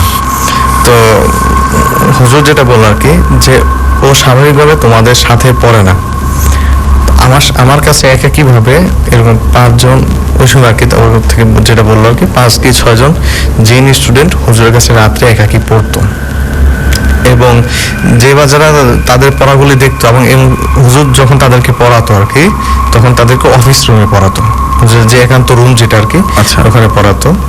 তো স্বাভাবিকভাবে অনেক বড় বড় হুজুরদের কিছু কিছু ছাত্র থাকে, স্টুডেন্ট থাকে, যারা সবসময় হুজুরের পাশে থাকে বা হুজুরের কিছু লাগলে বা হেল্প করার জন্য আর কি, বা খেদমত করার জন্য, যাই হোক। তো তারাও এটা জিনিসটা দেখতো, কিন্তু তারা শুধু এতটুকুই দেখতো যে কেউ একজন মানে টেবিলটা নিয়ে, পড়ার টেবিলটা নিয়ে হুজুরের সামনে গিয়ে রাখলো, আর বইও নিল, বইয়ের পৃষ্ঠাগুলো উল্টাচ্ছে, পড়ছে, কিন্তু কে পড়ছে তাকে দেখা যাচ্ছে না, বাট আওয়াজটা শোনা যাচ্ছে এবং এটা দেখা যাচ্ছে যে বইয়ের পৃষ্ঠাগুলো উল্টানো হচ্ছে, পড়ছে। অস্বাভাবিক। তো এরপরে হুজুর বললো যে এটা নিয়ে তোমরা কোনো চিন্তা করো না, এবং আগে যে খারাপ যে জিন বা দুষ্টু জিনগুলি ছিল এইগুলি তখনই চলে গেছে যখন থেকে এই ভালো যে জিনগুলি আমার কাছে পড়া শুরু করলো, তখন এই পুরো মাদ্রাসাকে প্রোটেকশন দেওয়ার দায়িত্ব তারাই নিয়ে নিয়েছে। এমনকি মাদ্রাসার যে বাউন্ডারিটা ভেঙে গেল, কোনো ক্ষতি হলো না। এরপরে আর কি মানে হুজুরকে জিজ্ঞাসা করা হলো যে বাউন্ডারি তো ভেঙে গেল, এরপর কোনো ক্ষতি হলো না কেন? তো হুজুর বললো যে আমি বলেই দিলাম যে পুরো প্রোটেকশনটা তারাই দেয়, এমনকি মাদ্রাসার অনেক কাজকর্ম তারা করে দেয়। এটাই ছিল সেকেন্ড ঘটনা। আমি কিছুটা কনফিউজড, কারণ হচ্ছে যে আমাদের সঙ্গে জিন জাতির যোগাযোগ হবে না, এটা খুবই স্ট্রিক্টলি মানা করা আছে, সেটা শয়তান জিন তো আসে এবং শয়তানরা এরকম নির্দেশনা অতিক্রম করে আমাদের মানুষের মধ্যে ঢুকে পড়ে। কিন্তু কিছু ভালো জিন তারা আমাদের মধ্যে এসে আমাদের সাথে লেখাপড়া করে, আমাদের সাথে বসবাস করে। এটা তাদের জন্য কতটুকু পারমিসিবল এই সম্পর্কে আমার কিছুটা কোয়েশ্চেন আছে এখনো পর্যন্ত। তা আমি চেষ্টা করবো আপনাদেরকে জানানোর জন্য। হ্যাঁ, কারণ আমি এরকম একটা হাদিসে পড়েছি যে জিনদের কোনো অনুমতি নেই যে তাদের দুনিয়া থেকে আমাদের দুনিয়া বা আমাদের সামনে এসে বা আমাদের সঙ্গে বসবাস করা। আবার আমাদেরও অনুমতি নেই মানুষ হিসেবে জিনদের দুনিয়ায় যাওয়ার। কিন্তু কিভাবে একজন ভালো জিন তারা আমাদের সাথে এসে আমাদের মানুষদের সাথে বসবাস করে, মানুষজনদেরকে কাজে হেল্প করে, এমনকি তারা আমাদের সাথে লেখাপড়া করে, ঘটনাটা কতটুকু মানে সঠিক এই বিষয়টা সম্পর্কে আমার এখনো প্রশ্ন আছে। বাট আমি এরকম অনেক ঘটনা আগেও শুনেছি, সাধারণত অনেক জিন নাকি আমাদের সাথে এসে মসজিদে লেখাপড়া করে। ইভেন আমি প্রায় প্রথম দিকে যখন আমি এই সিজন শুরু করি তখনও একজন গেস্ট এসেছিল, নাম মেবি শরীফুল, আমার যতটুকু মনে পড়ে।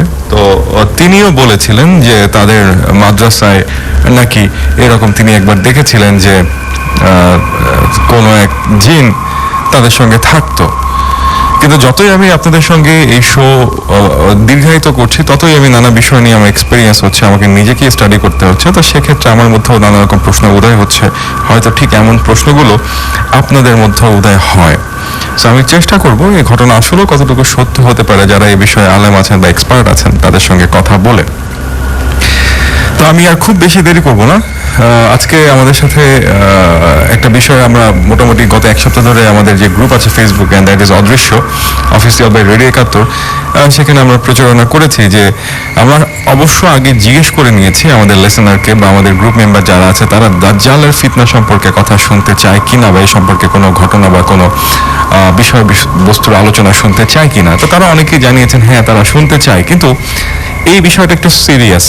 হ্যাঁ, অবশ্যই যে কথাগুলো আজকে আমরা শেয়ার করবো এই শোতে সেগুলো কিন্তু আমাদের মন গড়া কথা না, আমরা আগেই বলে দিচ্ছি। আর দ্বিতীয় আরেকটা কথা বলে দিই যে দাজ্জালের ফিতনা যে শুধু ইসলামিক বিষয়, নট লাইক দ্যাট। কেউ এটাকে শুনে মনে করবেন না যে আমরা ইসলামিক শো করছি, এটা কিন্তু কোনো ইসলামিক শো না। আমরা প্রত্যেকটা ধর্মের উপরে সম্মান রেখে মোটামুটি কম বেশি প্রত্যেকটা ধর্মের পার্সপেক্টিভ থেকেই আমরা কিন্তু এই জিন বিষয়ে কথা বলি। আর এখানে দাজ্জালের বিষয়টা শুধু মুসলিম ধর্মের উল্লেখ নেই, খ্রিস্টান ধর্ম কিন্তু বলা আছে এন্টি ক্রাইস্ট। সো অবশ্যই কেউ ভাববেন না যে এটা শুধুমাত্র ইসলামিক শো। কিন্তু অ্যাজ এ মুসলিম বা আমাদের বাংলাদেশ মুসলিম সংখ্যাগরিষ্ঠ দেশ বিধায় আমরা এই ধর্ম অনুযায়ী কি কি সলিউশন আছে আমরা সেই বিষয়ে বেশি আলোচনা করি। অনেকেই ফেসবুকে কমেন্ট করছেন, অনেকেই সাধুবাদ জানিয়েছেন, অনেকে বলেছেন এটা তাদের খুব পছন্দের শো বিকজ অফ তারা এখান থেকে অনেক কিছু শিখতে পারেন। আমিও অনেক পছন্দ করি আপনাদের সঙ্গে আসতে, কারণ এখানে শুধু আপনাদেরকে আপনারাই যে শিখছেন নট লাইক দ্যাট। আপনারা যখন কোনো কিছু জানছেন তার সাথে সাথে কিন্তু আমাদেরকে স্টাডি করতে হয়, আমরাও কিছু জানছি। দ্যাটস ওয়াই আপনাদের সাথে সাথে আমরাও খুব খুশি যে আমরাও প্রতিদিন নতুন নতুন বিষয় শিখছি, জানছি এবং আপনাদেরকে জানাতে পারছি। আর এই মুহূর্তে ঘড়িতে সময় ঠিক রাত 12:26। হয়তো আপনি শুনছেন লাইট বন্ধ করে বা একটু গোমট একটা আবহাওয়া তৈরি করে, শুনতে ভালোই লাগছে। বাট এই সময় কিন্তু জানালার পাশে বসে অথবা বিছানায় শুয়ে শুয়ে এই ধরনের শোগুলো কিন্তু শুনতে ভালো লাগে। আরও ভালো লাগে যারা ভয় পান তারা যদি একসাথে 2-3 জন একসাথে শুনেন, সে বাসায় কাজিন এসছে বা বাসায় ফ্রেন্ড এসছে অথবা ভাই বোন সবাই মিলে একসাথে এই শোগুলো শুনেন। আপনাদেরকে আরও একটি মজার বিষয় জানিয়ে রাখি, যারা ইয়াংস্টার এই শোগুলো শুনেন তাদেরকে বলবো যে অনেক বয়স্ক মানুষও কিন্তু আমাদের শো শোনেন। সো আপনাদের প্রতিও সশ্রদ্ধা সালাম, আপনারা ভালোবাসা দিয়েছেন, আপনারা শুনছেন। আর অনেকেই যেমন আলনুর আহমেদ একটা কমেন্ট করেছেন আমাদের ফেসবুক লাইভে, সেটা আমি একটু পড়তে যাচ্ছি। লিখছে, ভাইয়া আপনি একদিন বলেছিলেন যে জিনকে বশ করা কখনো সম্ভব না, বাট আমি তো অনেক জায়গায় শুনলাম সম্ভব, এটা নিয়ে যদি কিছু বলতেন। হ্যাঁ, আল নূর আহমেদ, এটা খুবই সিম্পল একটা বিষয়, এ বিষয়ে ফারজাদও বলবে বা তার আমিও বলছি। সেটা হচ্ছে যে শুধুমাত্র আমাদের ইসলামী ইতিহাস যেটা আমাদেরকে বলে সুলাইমান আলাইহিস সালামকে শুধুমাত্র এই ক্ষমতাটা একমাত্র স্বয়ং আল্লাহ তাআলা দিয়েছিলেন এবং সুলাইমান আলাইহিস সালাম তিনি আল্লাহ থেকে চেয়ে নিয়েছিলেন। এবং শুধুমাত্র আল্লাহ, আমি আবারও বলছি, শুধুমাত্র আল্লাহ এই একজনকে ক্ষমতা দিয়েছিলেন জিনকে বশ করে কাজ করানোর বা জিনকে দিয়ে কাজে লাগানোর। এখানেই শেষ না। এরপরে আমাদের প্রিয় নবী যারা মুসলিম ধর্ম অনুসারী আছেন এবং যারা সুন্নি মুসলিম ধর্মে যারা সুন্নি যারা, তারা এটা জানেন যে আমাদের নবীজি হযরত মুহাম্মদ সাল্লাল্লাহু আলাইহি ওয়াসাল্লাম উনিও সুযোগ পেয়েছিলেন এবং উনি একটা জিনকে বন্দী করেছিলেন। যখন উনি নামাজ পড়ছিলেন এই শয়তান জিন তাকে খুব বিরক্ত করছিল এবং তিনি সেই জিনটাকে ধরে ফেলেছিলেন এবং তিনি চেয়েছিলেন সেই জিনটাকে তারই এলাকায় একটা বিশাল বড় পিলারের সাথে বেঁধে রাখতে, যাতে সকালবেলা উঠে সবাই সেই জিনটাকে দেখে। কিন্তু আমাদের নবীজি সাল্লাল্লাহু আলাইহি ওয়াসাল্লাম সেদিন সেটা করেননি এবং তিনি জানিয়েছিলেন যে এই ক্ষমতাটা আল্লাহ তাআলা শুধু সুলাইমানকে দিয়েছে, হযরত সুলাইমান আলাইহিস সালামকে দিয়েছে। দ্যাটস ওয়াই তিনি আল্লাহর আদেশ নিষেধ অতিক্রম করেননি। দ্যাটস মিন আমাদের মানুষের মধ্যে জিনকে বশ করার কোনো ক্ষমতা নাই। যারা বলে তারা মিথ্যা বলে, কিন্তু জিন আমাদের কাজ করে দেয়। দ্যাট ডাজন্ট মিন জিন আমাদের বসে থাকে, তাদেরকে দিয়ে আমরা যা ইচ্ছা তাই করাতে পারি। যদি যা ইচ্ছা তাই করাতে পারতাম তাহলে, খুব সিম্পলি একটা উদাহরণ দেই, বাংলাদেশে বা পৃথিবী জুড়ে এত বড় বড় ঠিকাদারের দরকার ছিল না। একটা রাতের মধ্যে মানে বুর্জ খলিফা, মানে দুবাইয়ের সবচেয়ে বড় টাওয়ার তৈরি হয়ে যেতে পারতো। একটা রাতের মধ্যে একটা তুরিতে তৈরি হয়ে যেতে পারতো। বাংলাদেশের সর্বোচ্চ হাই রাইজ বিল্ডিং একটা তুরিতে একটা মুহূর্তে তৈরি হয়ে যেতে পারতো, কারণ জিনরা আলোর গতিতে চলতে পারে, তারা এতটা দ্রুততম। সো জিনকে বশ করা সম্ভব না, আশা করি আপনারা বুঝতে পেরেছেন। বাট জিনদেরকে দিয়ে কাজ করানো যায়, তারপরেও কিন্তু সব জিনকে দিয়ে না। আমি আবারও বলছি, শুধুমাত্র দুষ্ট জিন যারা আল্লাহর আদেশ অমান্য করে, যারা তার আদেশ অমান্য করে আমাদের মধ্যে এসে বসবাস করে এবং যারা ইবলিসের ফলোয়ার, আপনি তাদেরকে দিয়ে কাজ করাতে পারবেন। কেন তারা আপনার কাজ করবে? তারা এর বিনিময় চায়, তারা কিন্তু বিনিময় ছাড়া কাজ করবে না। এর বিনিময়টা হচ্ছে ইবলিস আল্লাহ বিমুখী এবং আপনাকেও আল্লাহ বিমুখী হতে হবে। শুধুমাত্র তখনই ইবলিস আপনাকে হেল্প করবে। আনলেস ইবলিস কখনো আপনাকে হেল্প করবে না, আপনাকে সহযোগিতা করবে না, কোনো খারাপ জিন আপনাকে সহযোগিতা করবে না। দ্যাটস মিন জিনকে দিয়ে কাজ করাতে গেলে প্রথমত আপনাকে একজন কাফের হতে হবে এবং আপনি যদি একজন কাফের হতে পারেন, শুধুমাত্র তখনই একটা জিন আপনার হয়ে কাজ করবে। এবং মনে রাখবেন, সেই জিন হচ্ছে শয়তান জিন বা সে ইবলিসের ফলোয়ার। সো এট এ টাইম আপনিও কাফের হচ্ছেন এবং আরেকজন কাফের আপনার কাজ করে দিচ্ছে। That's it, very simple. কিন্তু জিনদেরকে বশ করা যায়। যারা এটা দাবি করে, এটা মিথ্যা দাবি করে, ভুল দাবি করে, কুসংস্কার, অন্ধকারচ্ছন্ন মানুষজন এরকম ভাবে আরেকটা মানুষজনকে, অজ্ঞ একজন মানুষকে বোকা বানায়। সেটা কখনো বিশ্বাস করবেন না। মনে রাখবেন, শুধুমাত্র পৃথিবীতে একজন মাত্র ব্যক্তি জিনদের উপর আধিপত্য বিস্তার করার সুযোগ পেয়েছেন, and that is none but Sulaiman আলাইহিস সালাম। এছাড়া দ্বিতীয় কোনো মানবের জন্ম হয়নি। ওকে, চলে যাচ্ছি আজকে ফারজাদের কাছে। সো ফারজাদ মোটামুটি প্রতি সপ্তাহে আমাদেরকে বিভিন্ন বিষয়ে নানা রকম ইন্টারেস্টিং বিষয় জানায় এবং সমসাময়িক যেসব বিষয়গুলো আমাদের আশেপাশে ঘটে সেগুলো নিয়ে কথা বলে। সো এখন চলে যাব ফারজাদের কাছে, শুনবো দাজ্জালের ফিতনা নিয়ে নানা সব কথা। ফারজাদ। আসসালামু আলাইকুম সবাইকে। আসসালামু আলাইকুম এলভিস ভাই। ওয়ালাইকুম আসসালাম ওয়া রাহমাতুল্লাহ। আমাকে যখন কেউ পরিপূর্ণভাবে সালাম দেয় আমি খুব ভালো বোধ করি। মানে সে আমাকে খুব মন থেকে বলে যে এলভিস ভাই, আমি চাই আপনার প্রতি আল্লাহ শান্তি বর্ষিত হোক। Oh man, it is so pleasure. And যেই আগে সালাম দিবে সেই বেশি সওয়াব পাবে। এবং আমাকে যখন কেউ পরিপূর্ণ সালাম দেয় আমিও তাকে পরিপূর্ণ উত্তরটা দেই, ওয়ালাইকুম আসসালাম, যাতে তোমার উপর আল্লাহ সর্বোচ্চ শান্তিটা বর্ষিত হয়। আমি মন থেকে বলি thank you so much Elvis ভাই। আর এই প্র্যাকটিসটা আমাদের সবার মধ্যে থাকা উচিত। আমাদের সমাজে না, আমাদের অনেক মুসলমান আমরা আছি যে শুধু আসসালামু আলাইকুম বলি। এটা ঠিক না, এটা ঠিক না। সো এটা ফুলফিল হয় না সম্মান জানানো। আচ্ছা, যাই হোক, যেহেতু গ্রুপে আমি ইচ্ছা করে পোস্ট দিয়েছিলাম, আমি মাঝখানে দাজ্জালের ফিতনা নিয়ে যখন আলোচনা করেছিলাম এর আগে প্যান্ডেমিকের সময়, একদম যখন লকডাউন ছিল এলভিস ভাই, তো একটা এপিসোডে পুরোটাই আমি দাজ্জাল নিয়ে কথা বলেছিলাম। তো দাজ্জাল নিয়ে কথা বলার পর আমাদের যারা লিসেনার আছেন এবং আমাদের গ্রুপে যারা আছেন তাদের মধ্যে একটা কনফ্লিকচুয়াল একটা সিচুয়েশন তৈরি হয়ে গিয়েছিল। যেমন অনেকে এটা ভেবেছেন যে এটা একটা ইসলামিক গ্রুপ বা একটা ইসলামিক শো, এখানে ইসলাম নিয়ে কথা বলা হয় এরকম। বাট আমি ডিনাই করছি না, অবশ্যই আমরা যারা এখানে কাজ করছি অদৃশ্য ইনভেস্টিগেশন টিমে, আমরা সবাই ইসলাম ধর্মাবলম্বী এবং এজন্য আমরা ইসলামকে রিলেট করি। বাট অদৃশ্য কিন্তু শুধু সিজন 2 থেকে না, সিজন 1 থেকে কিন্তু প্রতিটা ধর্মের মানুষদের জন্য উন্মুক্ত, ঠিক আছে?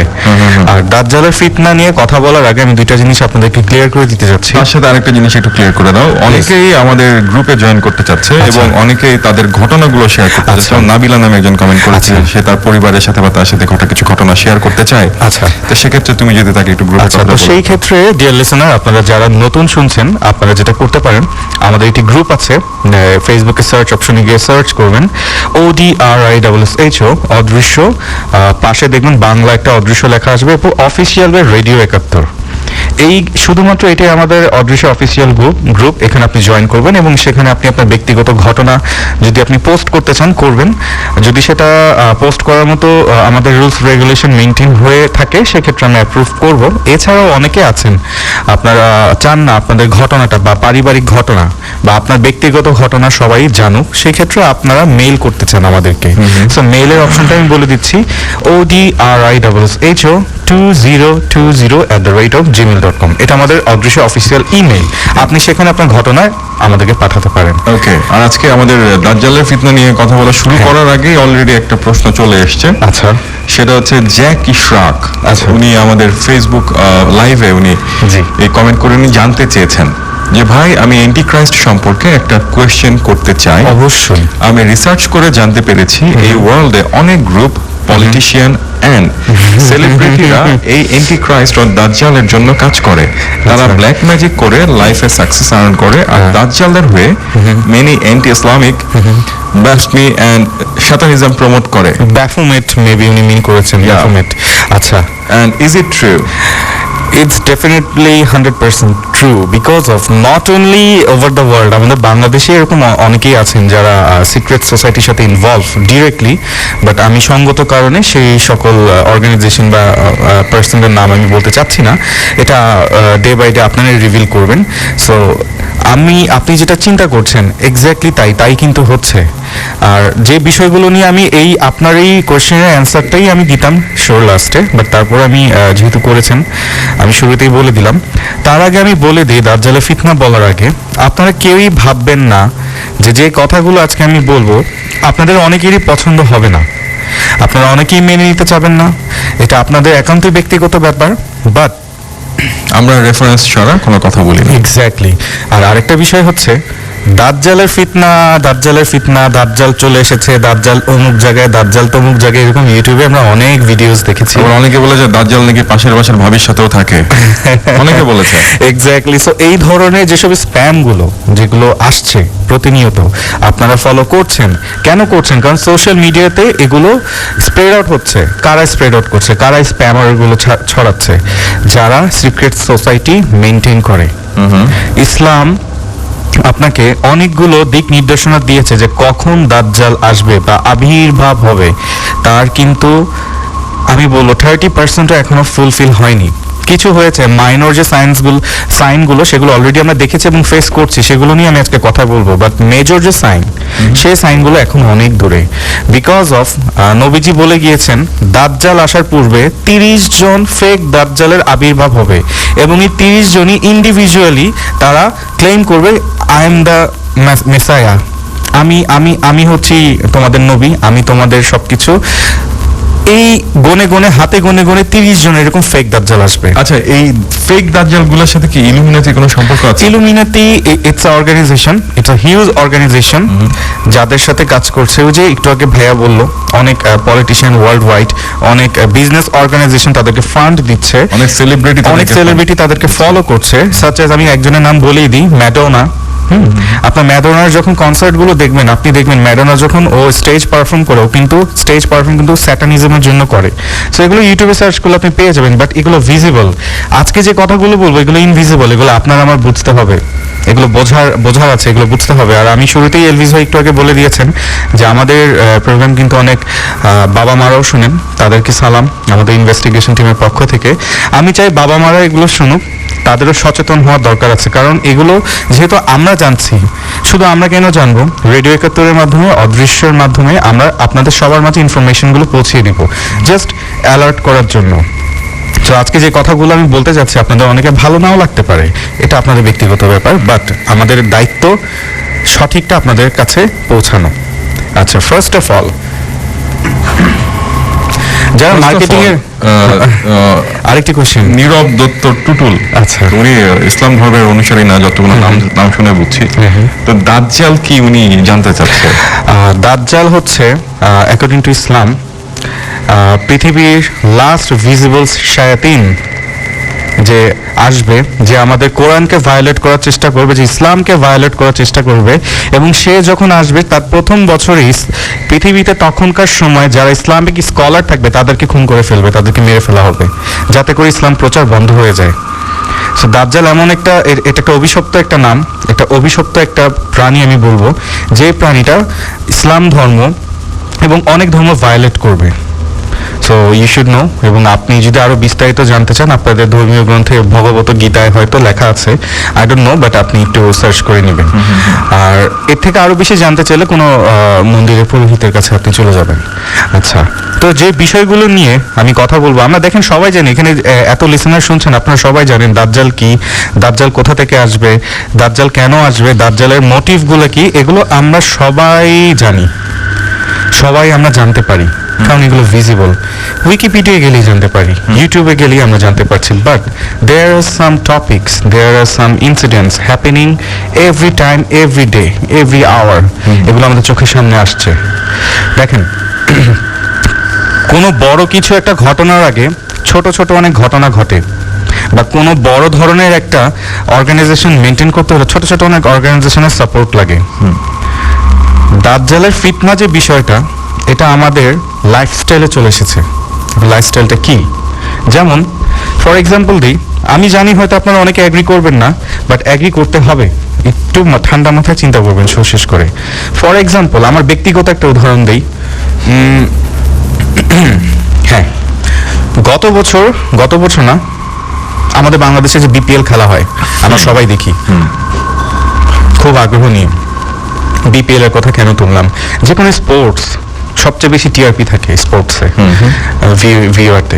ভিউ যখন হয়, আমরা কি করি? ফ্যামিলি নিয়ে বসে দেখি, বা নিউজ হচ্ছে, এটা যে কোনো মিডিয়া ওয়ার্ল্ড ওয়াইড বলছি, নট অনলি বাংলাদেশ, নিউজ হচ্ছে, স্পোর্টস হচ্ছে, ইম্পর্টেন্ট কোনো অকেশনের প্রোগ্রাম লাইভ হচ্ছে।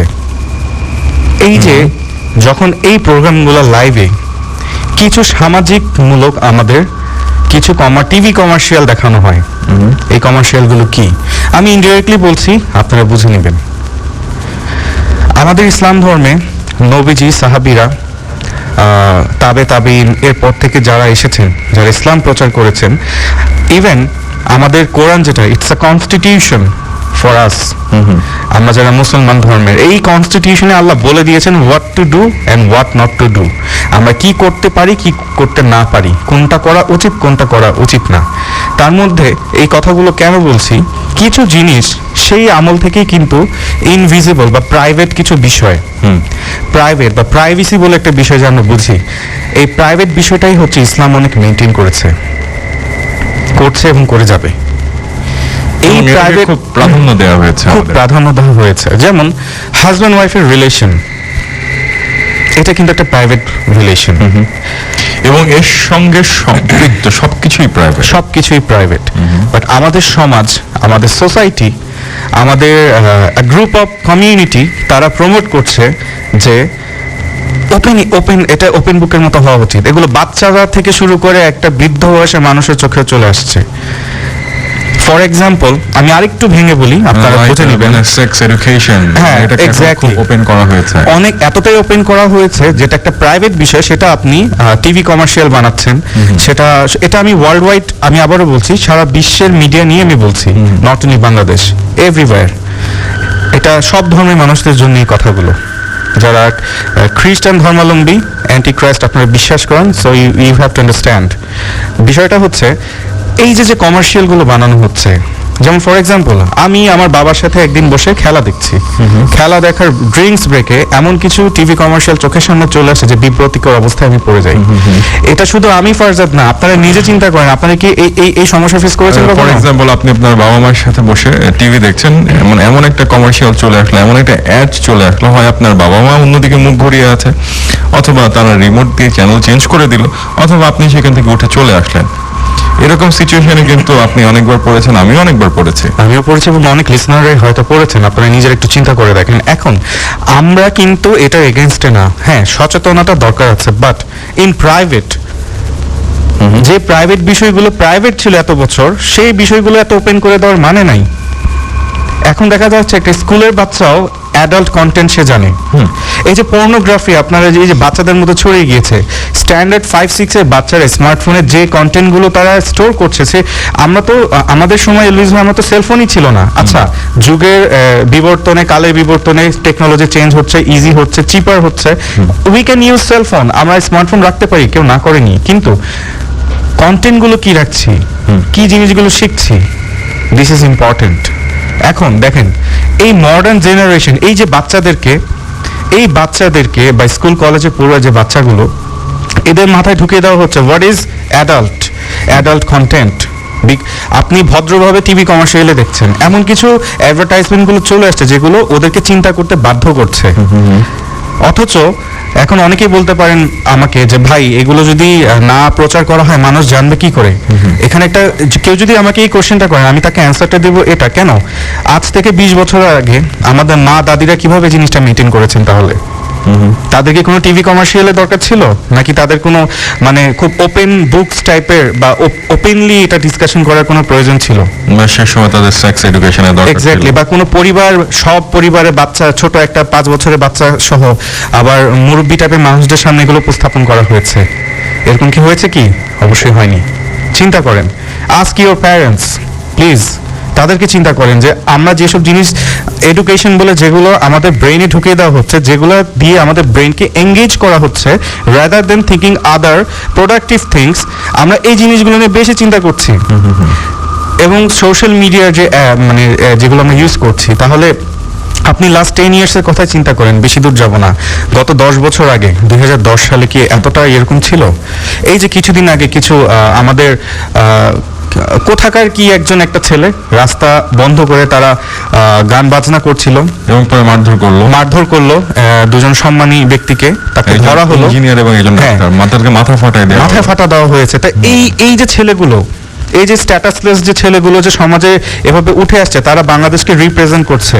হ্যাঁ, আমি তাদের কথা এই জন্যই বলছি, এই ছেলেগুলোকে কিন্তু মানুষ দেখছে, তারা কি ভাবছে আমাদের নেশনের ছেলেপেলেরাই এরকম? এগুলো সচেতন হতে হবে বাবা মাদের, আপনাদের। এগুলো ওপেন টপিক না। এখন কথা হচ্ছে, আমি কেন এই কথাগুলো বললাম, this is one kind of ফিতনা। এই ফিতনাগুলো আমাদের ইয়াং জেনারেশনের মধ্যে মাথায় এঙ্গেজ করা হচ্ছে। এই এঙ্গেজমেন্টের কারণে আমরা প্রোডাক্টিভ কিছু চিন্তা করতে পারছি না। আমরা স্টাডি কম করছি। স্টাডি মানে বই পুস্তক বা ইউনিভার্সিটিজ বা কলেজ স্কুলের বই না, দেয়ার আর লটস অফ বুকস। এই সময়গুলো আমরা ব্যয় করছি অ্যাডাল্ট কন্টেন্টে। আমাদেরকে বিজি রাখা হয়েছে, আরেকটা জেনারেশনকে বিজি রাখা হয়েছে ড্রাগস দিয়ে, যাতে করে তারা উপরে উঠতে না পারে, যাতে করে আমরা অলওয়েজ ডমিনেটেড হই। ড্রাগস নিয়ে কম কথা বলি, এখানে পলিটিক্যাল অনেক ইস্যু বা পয়েন্ট অফ ভিউ চলে আসে, বাট এইগুলো হচ্ছে সামাজিক ফিতনা, সোসাইটির যে ফিতনাগুলো। আপনি আমার মনে হয় ঢাকা না, পুরো বাংলাদেশের 70% মানুষের বাসায় সন্ধ্যার দিকে কেউ গেলে তাদের টিভি চ্যানেলে কিছু সার্টেন, কিছু টেলিফিল্মস, কিছু টিভি সিরিয়াল চলে, যেটা দেখতেই হবে আপনার। এবং সেখানে আমি একদিন কাকতালীয়ভাবে একদিন বসে আমি নিজে দেখেছি যে সেই টিভি সিরিয়ালগুলোর থেকে আমরা কি শিখি। সেখান থেকে আসলে হিংসা, ক্রোধ, প্রতিশোধ, এগুলো ছাড়া কিছুই শেখা হয় না। আর ওইসব সিরিয়াল দেখলে মনে হয় পুরুষ মানুষ মানে হচ্ছে অভিশপ্ত একটা প্রাণী, আর মেয়ে মানুষ মনে হচ্ছে তারা ফেরেশতা। এইভাবে একঘেয়েমি যে চিন্তাধারা, এই মনোটোনাস চিন্তাধারা, এই চিন্তাগুলো ঢুকিয়ে দেওয়া হচ্ছে আমাদের মাথায়। That's true. দিস ইজ ফিতনা। এবং একটা সার্টেন চ্যানেলগুলো আমাদের বাংলাদেশ থেকে বিগ রেভিনিউ নিয়ে যাচ্ছে এই টিআরপি দিয়ে, অথচ আমাদের বাংলাদেশে অনেক ভালো ভালো টেলিফিল্মস হচ্ছে, অনেক মেসেজফুল টেলিফিল্মস হচ্ছে, অনেক বিজ্ঞ ডিরেক্টররা কাজ করছেন, তাদের এই টেলিফিল্মসগুলো টিআরপি কম। বাংলাদেশে কি আপনারা চান না আয়নাবাজির মতো মুভি হোক, প্রোডাক্টিভ কিছু হোক? কিন্তু সেই মিডিয়া তো নাই। এটার জন্য দায়ী আপনি আর আমি, আমরা দেখি না, ভিউ করি না। সো সোসাইটির বিষয়গুলো এইভাবে ঢুকিয়ে দেওয়া হয়েছে, ফিতনা। এখন এই ফিতনাগুলো কে ঢুকিয়ে দিয়েছে? A certain group, a certain community. তারা আপনাকে অলওয়েজ বলছে যে নো, এগুলো নারীবাদী, এগুলো বলতে হবে, এগুলো জানতে হবে, এই হবে সেই হবে। আমি আর বিতর্কের কথাগুলো না বলি, বাট দ্য থিং ইজ আমরা এগেনস্টে না। আমাদের মা বোনরাও জব করবে, আমাদের মা বোনরাও এন্টারপ্রেনারশিপ হবে, তারাও একটা কোম্পানির এমডি হবে। এখানে নিষেধ নাই তো, বাট যেভাবে শো করা হচ্ছে দিস ইজ রং। মানে আবার এটাও ঠিক না, এক্সপোজারটা ভালো, এক্সপোজারটা ভালো না, মানে দ্য ওয়ে অফ প্রেজেন্টেশনটা ভালো না। এটাও আরো অন্যভাবে হওয়া উচিত ছিল। যে অ্যাডাল্ট কন্টেন্টগুলো আপনার টিভিসির মতো করে আমাদেরকে বারবার চোখের সামনে যে দিচ্ছেন, এই টিভিসি গুলো দেখে কি শিক্ষা? এগুলো কি মানুষ জানতো না আগে 20-30 বছর আগে? এই টিভিসি দেখলো আর মানুষ জেনে গেল? এই কমার্শিয়াল গুলোর জন্য কি সবাই বুঝে গেল? No, this is call media ফিতনা। তারপর ধরেন আমরা ছোটবেলায় এলিজিবল হই, আমরা সবাই পড়েছি। এটা আমার মনে হয় একটু কারেকশনের দরকার আছে। বাংলাদেশে আরো বিজ্ঞ মানুষরা আছেন, তারা এটা ভেবে দেখবেন। বিশেষ করে যারা টিচাররা যদি শুনে থাকেন, আপনারা প্লিজ বিষয়গুলো একটু ভেবে চিনতে, একটু বিশেষ করে যারা মুসলিম ধর্মাবলম্বী তাদেরকে একটু কারেকশন করা দরকার আছে। চার্লস ডারউইন, এই থিওরি কে না পড়েছি আমরা? একটা বাচ্চা ছোটবেলায় তো পড়ানো হয় যে কালের বিবর্তনে মানুষ কি ছিল, বানর থেকে মানুষের আকৃতিতে হয়েছে। সো ইফ ইউ আর মুসলিম, মানে এটাকে আপনার বিশ্বাস করা উচিত, এই ডারউইন থিওরি? বাট এখানে মানে Farzad, I want to say something about this thing. আমি এই বিষয়ে একটা কথা বলতে চাই। চার্লস ডারউইন উনি যে মতবাদটা দিয়ে গেছেন যে আমরা আগে বাঁদর ছিলাম, বাঁদর থেকে বিবর্তনের সাথে সাথে সাথে সাথে আমরা খোরনো থেকে মানুষে হাঁটতে শিখেছি বা শুরু করেছে। কিন্তু আমাদের ইসলাম বলে গেছে, বা ইসলাম বলেছে, খ্রিস্টান ধর্ম বলেছে যে Adam and Eve was created for the first time. বাংলাতে আদম এবং হাওয়াকে তৈরি করা হয়েছে, রাইট? কিন্তু চার্লস ডারউইন যে মতবাদটা দিয়েছেন সেটাই যে সত্য হতে হবে এটাও কিন্তু না। এটাও না। এর কারণ হচ্ছে বিজ্ঞান এখনো সবকিছু ডিসকভার করতে পারেনি। They have discovered certain things. আপনি আমি এটা বুঝছি এলভিস ভাই, বিজ্ঞান যে মানে পৃথিবীতে যা কিছু দেখছে সবই যে বিজ্ঞান আবিষ্কার করে ফেলেছে, নট লাইক দ্যাট। এখনো অনেক কিছু আনডিসকভার্ড আছে। এক্স্যাক্টলি। ফর এক্সাম্পল, পৃথিবীর বাইরে বলি যেগুলো আমরা চোখে দেখে, যেমন গ্যালাক্সি, এখনো পর্যন্ত একটা গ্যালাক্সি থেকে আরেকটা গ্যালাক্সিতে যাওয়ার মতো শক্তি বিজ্ঞান অর্জন করতে পারেনি। বাট ইট ডাজন্ট মিন যে সেই গ্যালাক্সি বলে কিছু নাই। অবশ্যই আছে। সেই ব্ল্যাক হোল বলে কিছু নাই। অবশ্যই আছে। সমুদ্রের কয়েক লক্ষ ফিট নিচে কি থাকতে পারে এখনো পর্যন্ত কোনো রোবটও সেখানে পৌঁছাতে পারেনি, বিকজ অফ প্রচন্ড পানির প্রেসার। দ্যাট ডাজন্ট মিন যে তার কোনো অস্তিত্ব নাই। অবশ্যই আছে। চার্লস ডারউইন সে বাদর পর্যন্ত পৌঁছাতে পেরেছিল, কিন্তু এর পেছনে কি ছিল সে পর্যন্ত হয়তো সে পৌঁছাতে পারেনি। দ্যাট ডাজন্ট মিন যে এর কোনো অস্তিত্ব নাই। সো দ্যাটস ওয়াই এলভিস ভাই, we need to correction this. কারণ আপনি আমি বা যারা অ্যাডাল্ট, আমরা কিন্তু বুঝতে পারছি বিষয়গুলো, বাট যারা বাচ্চা, ছোট বাচ্চা স্কুলে, ওদের ব্রেনে যদি ছোটবেলা থেকেই এই ডারউইন থিওরিটা যদি আমরা দিয়ে দিই, ওরা কিন্তু এটাই বিলিভ করা স্টার্ট করবে। So I think it needs to B corrected, right? এটা আপনারা একটু ভেবে দেখবেন সবাই, কারণ এটা অলরেডি মিডল ইস্টের অনেক কান্ট্রিতে তারা এটাকে করেছে, আপনার আরেকটু স্ট্যান্ডার্ড ওয়েতে তারা প্রেজেন্ট করে বাচ্চাদের কাছে। যে এলভিস ভাই ঠিক যেভাবে বললো যে ডারউইন হয়তো ওই পর্যন্ত সে যেতে পারেনি, তার লিমিটেশন হয়তো আল্লাহ রব্বুল আলমিনের তরফ থেকে অতটুকুই ছিল। সো এইভাবে যদি আমরা প্রেজেন্ট করি, বিষয়গুলো আরেকটু বেটার হয়। আচ্ছা, তো আমি যে জায়গায় ছিলাম, ইদানিং আপনারা আমাকে অনেকেই জিজ্ঞেস করেছেন ওয়ার্ল্ডে এখন এটা সেটা হচ্ছে, বাট রিসেন্টলি আপনারা সবাই জানেন কমন একটা টপিক, সেটা হচ্ছে রিসেন্টলি না, অনেক বছর আগেই স্যাটানিক টেম্পল বা স্যাটানিক বাইবেলের কিন্তু প্র্যাকটিস অলরেডি স্টার্টেড।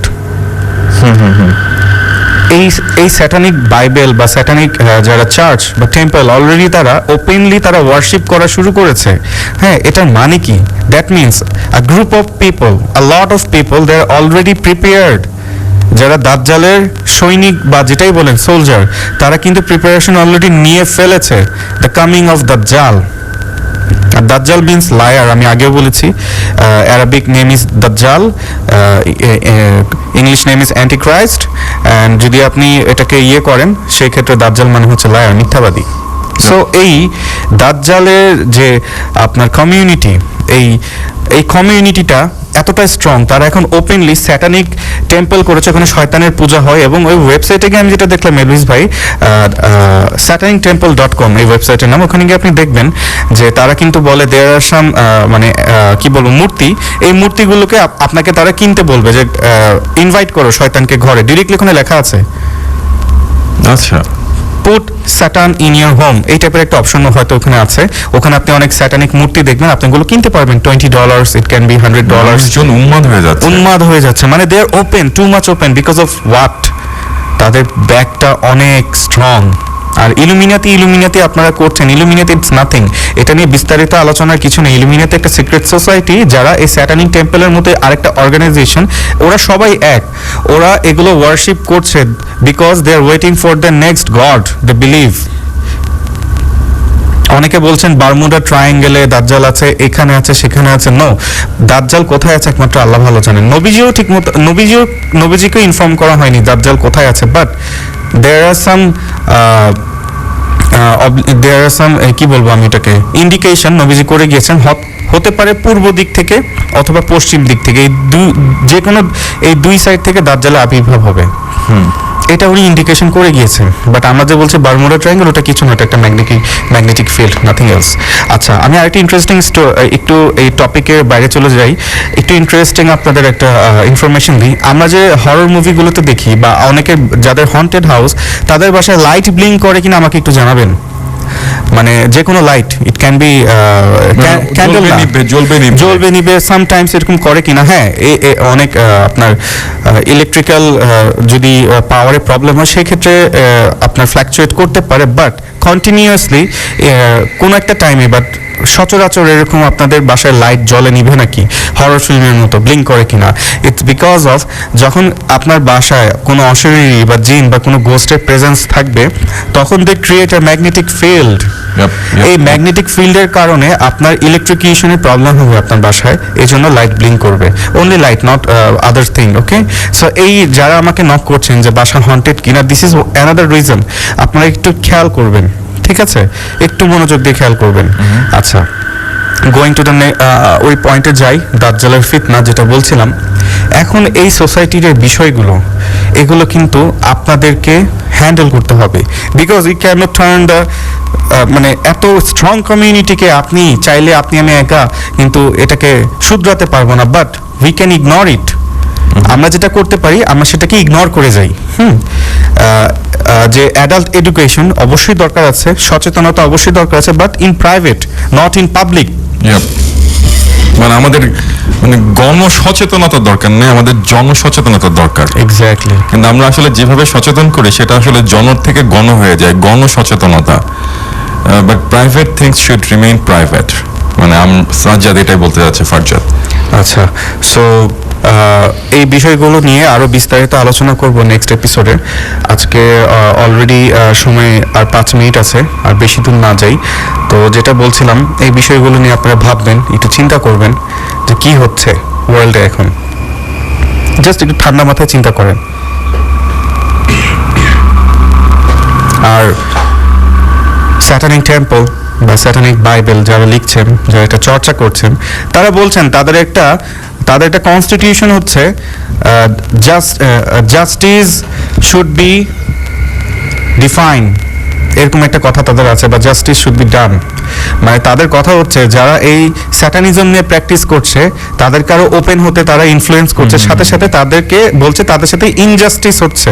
এই যে আমরা বলছি যে কোনো শয়তানের পূজা করা যাবে না বিভিন্ন ধর্মে, হ্যাঁ, তো তাদেরকে তারা ওটাকে নাম দিয়েছে যে এটা জাস্টিফাইড না, এটা তাদের সাথে ইনজাস্টিস হচ্ছে, এটাকে জাস্টিফাই করতে হবে আমাদের সবার মিলে। স্যাটানিক টেম্পলের একটা আদর্শ আপনারা একটু পড়লেই বুঝতে পারবেন। আর আজকে একটি ইম্পর্টেন্ট রেকর্ডিং আমাদের মুফতি সাহেব, রেডিও একাত্তরের বিজ্ঞ মুফতি সাহেব মুয়াবিয়া আল হাবিবির সাহেবের একটা রেকর্ডিংয়ে আমরা এলভিস ভাই অলরেডি বলেছে চন্দন কাঠের গুঁড়া, আপনারা বাসায় সেটা ট্রাই করতে পারেন। এখন সব ধর্মের মানুষ সব জায়গায় কিন্তু এই আগরবাতিটা ইউজ করা হয়, এটা এলভিস ভাই অলরেডি এক্সপ্লেইন করে দিয়েছে। আমি একটু অ্যাড করতে চাই, এই আগরবাতির ধোঁয়াটা কেন এত ইম্পর্টেন্ট কেন? এটা একটা সাফোকেশন ক্রিয়েট করে। আপনার বাসায় যদি কোনো খারাপ এন্টিটি থাকে তো সেই ক্ষেত্রে আপনি এটা ইউজ করতে পারেন। যদি খারাপ এন্টিটি থেকে থাকে সেটা হয়তো এই সাফোকেশনের কারণে চলেও যেতে পারে, ইট ক্যান বি। ঠিক আছে, আমি একটা প্রশ্ন নিতে চাই Farzad, and that is Nabila Amin. উনি ফেসবুক লাইভে উনি একটা কমেন্ট করেছেন যে ভাইয়া আমি বিক্রমপুর থেকে শুনছি অ্যান্ড আমার ফ্যামিলির কিছু ঘটনা আছে যেগুলো আমি রেকর্ড করে পাঠাতে চাই, সেটা কিভাবে পাঠাবো? সেক্ষেত্রে আমি নাবিলা আমিনকে বলছি, বা যারা নাবিলা আমিনের মতো ঘটনা রেকর্ড করে পাঠাতে চান, হবে আপনার মানে ওর যে একটা ট্রাইব হবে, দিস ইজ ট্রু। আর আরেকটা বিষয় হচ্ছে এলভিস ভাই একটু মন দিয়ে শুনেন, কিছুদিন আগে মনে আছে ইরানে একজন সুলাইমানি মেবি উনি মনে জেনারেল ছিলেন, ওনাকে মেরে ফেলা হয়েছিল ড্রোন অ্যাটাক করে, ইসরায়েল করেছিল এটা, সেনাপ্রধান ছিলেন। এখন ওনার বিষয়টা হচ্ছে ওনাকে নিয়ে পৃথিবীতে সবাই আপনারা মানে যারা শুনেছেন খারাপ লেগেছে, কান্না করেছেন, অবশ্যই করেছেন, আমারও খারাপ লেগেছে। কিন্তু বিষয়টা হচ্ছে ওনারা হচ্ছে কুর্দিদের ফলোয়ার, কুর্দি, ঠিক আছে? এখন বিষয়টা হচ্ছে যখন ইমাম মাহাদি আসবে, যখন ইমাম মাহাদি তার কার্যক্রম শুরু করবেন জেরুজালেম থেকে, তখন কিন্তু এই কুর্দিরাই কিন্তু আপনাকে বাধা দিবে। So be careful. মানে মানুষের মুখে সুন্দর দাড়ি, চেহারা সুন্দর, নাম দেখে কিন্তু কখনোই হবে না। তবে আমরা দোয়া করি উনি বেহেশত নসিব হোক। আমরা ওনাকে ব্লেম করছি না, ওনাদের যে ট্রাইবটা কুর্দি, এই কুর্দিরাই কিন্তু তখন ইমাম মাহাদিকে তারা বাধা দিবে। প্রথম ওয়ার্ডটা কিন্তু কুর্দিদের সাথেই হবে, ইমাম মাহাদির সাথে। ঠিক আছে, এটা আমার কথা না, আমি মুফতি সাহেবদেরও জিজ্ঞেস করেছি, অনেক ইসলামিক স্কলারদেরও স্টেটমেন্ট আছে। সো এগুলো বুঝতে হবে, একটু জেনে নেবেন। কিছুদিন আগে গুগল ম্যাপ থেকে কিন্তু প্যালেস্টাইনকে মুছে ফেলা হয়েছিল। অনেক হাদিতে এটাও আছে, যতদিন পর্যন্ত ইহুদি রাষ্ট্রকে পৃথিবীর ওয়ান এন্ড ইসরায়েল সম্পূর্ণভাবে প্রতিষ্ঠিত না হবে, ততদিন পর্যন্ত দাজ্জালের আবির্ভাব হবে না। অলরেডি কিন্তু প্যালেস্টাইনকে মুছে ফেলা হয়েছিল গুগল ম্যাপ থেকে। এখন আছে কিনা আই ডোন্ট নো। আমি নিজের স্ট্যাটাস দিয়েছিলাম যে ইনজাস্টিস হচ্ছে, সো আপনারা অনেকেই দিয়েছেন। সো এগুলো কেন হচ্ছে? এই ইসরায়েল রাষ্ট্রটা কেন এত পাওয়ারফুল হচ্ছে? এর পিছনে যারাই থাকুক না কেন, দেয়ার ইজ আ মানে গোল, দেয়ার ইজ আ প্ল্যান। তারা ওই প্ল্যানে আগাচ্ছে, তারা কিন্তু প্রিপেয়ার্ড। এই যে ইলুমিনাতি নিয়ে আমাকে বারবার এই যে লাইভে জিজ্ঞেস করছে ইলুমিনাতি ইসলাম কি বলে। ভাই ইসলাম কি বলে? ইসলাম ইলুমিনাতি নিয়ে পড়ে নাই। ইসলামের জায়গায় ঠিক আছে। ইলুমিনাতি হচ্ছে একটা সিক্রেট সোসাইটি, যারা এই স্যাটানিক বিষয়গুলো ওয়ার্শিপ করার কিছুই না। এটা আপনাদের মাথায় এতটাই বেশি ঢুকিয়ে দিয়েছে ইলুমিনাতি মানে ট্রেন্ডে পরিণত হয়েছে যে আমি ইলুমিনাতি জানি, আমি স্মার্ট, আমি ড্যাম স্মার্ট, আমি ইলুমিনাতি জানি। এটা কিছুই না, এটা প্রমোট করবেন না প্লিজ, নেগেটিভ ভাবে প্রমোট করবেন, এটা কিছুই না। দেখেন ওরা কতটা সাকসেসফুল ওদের মার্কেটিং এ, চিন্তা করেন। সো ফিতনা কিন্তু ওই আমি বড় ফিতনার কথা না বলে ছোট সোসাইটির ফিতনাগুলো আগে মেনটেন করেন। বড় ফিতনা নিয়ে ইনশাআল্লাহ নেক্সট এপিসোডে আবার কথা বলবো। Thank you so much Farzad. এই মুহূর্তে আমাদের ঘড়িতে সময় ঠিক রাত 1:05 আর শেষ একটা প্রশ্নের উত্তর দিয়ে যেতে চাই। প্রশ্নটি করেছেন AKM বদরুল হায়দার জিসান। তিনি লিখেছেন, ভাইয়া অনুষ্ঠানটা কি সপ্তাহে 2 থেকে 3 দিন দেওয়া যায় না? আমি বলছি যে সপ্তাহে 2 থেকে 3 দিন দেওয়া যায় না, কারণ দেখবেন কোনো ভালো খাবার যখন খুব বেশি খাবেন একটা সময় খেতে মন চাইবে না। এই জন্য বিরতি নিয়ে খেলে সেই খাবারটা স্বাদ সবসময় ভালো লাগে। সো আমরা প্রতি সপ্তাহে ফিরবো, ঠিক রাত 11টায় থাকবো, রাত 1টা পর্যন্ত। আজকে 18 মিনিট দেরি করে ফেলেছিলাম এবং এখানে 6 মিনিট বাড়িয়ে দিয়েছি, মাঝখানে লস হলো 12 মিনিট। সো আগামী সপ্তাহে সেই 12 মিনিট হয়তো আপনাদেরকে পুষিয়ে দেওয়া হবে। ততক্ষণ পর্যন্ত সবাই ভালো থাকবেন, সুস্থ থাকবেন। আর আমাদের কাছে যদি এমন কোনো তথ্য আপনারা মনে করেন যে সেটা ভুল, অবশ্যই উইথ রেফারেন্স আমাদেরকে নক করবেন, আমরা অবশ্যই আপনাদেরকে সেটা জানানোর চেষ্টা করব। I am sorry for the interruption. Lastly এটা আপনাদের মাথায় থাকবে, কে পপ রাইট? বাংলাদেশের এখন ইয়াং জেনারেশন যারা আমাদের বোনরা আছে, অনেক ম্যাক্সিমাম বাংলাদেশের যে কটা প্রোফাইল আপনি যাবেন মেবি 80% মেয়েরাই কিন্তু এখন কে পপকে পছন্দ করে, that is BTS maybe a band. আমি অনেকের প্রোফাইলে দেখেছি হ্যাঁ, তাদের, তারা এতটাই ভালোবাসে কে পপকে, তারা এতটাই মানে বিমোহিত। মানে I don't know why, because হ্যাঁ they are good musicians but the thing is they are another satanic.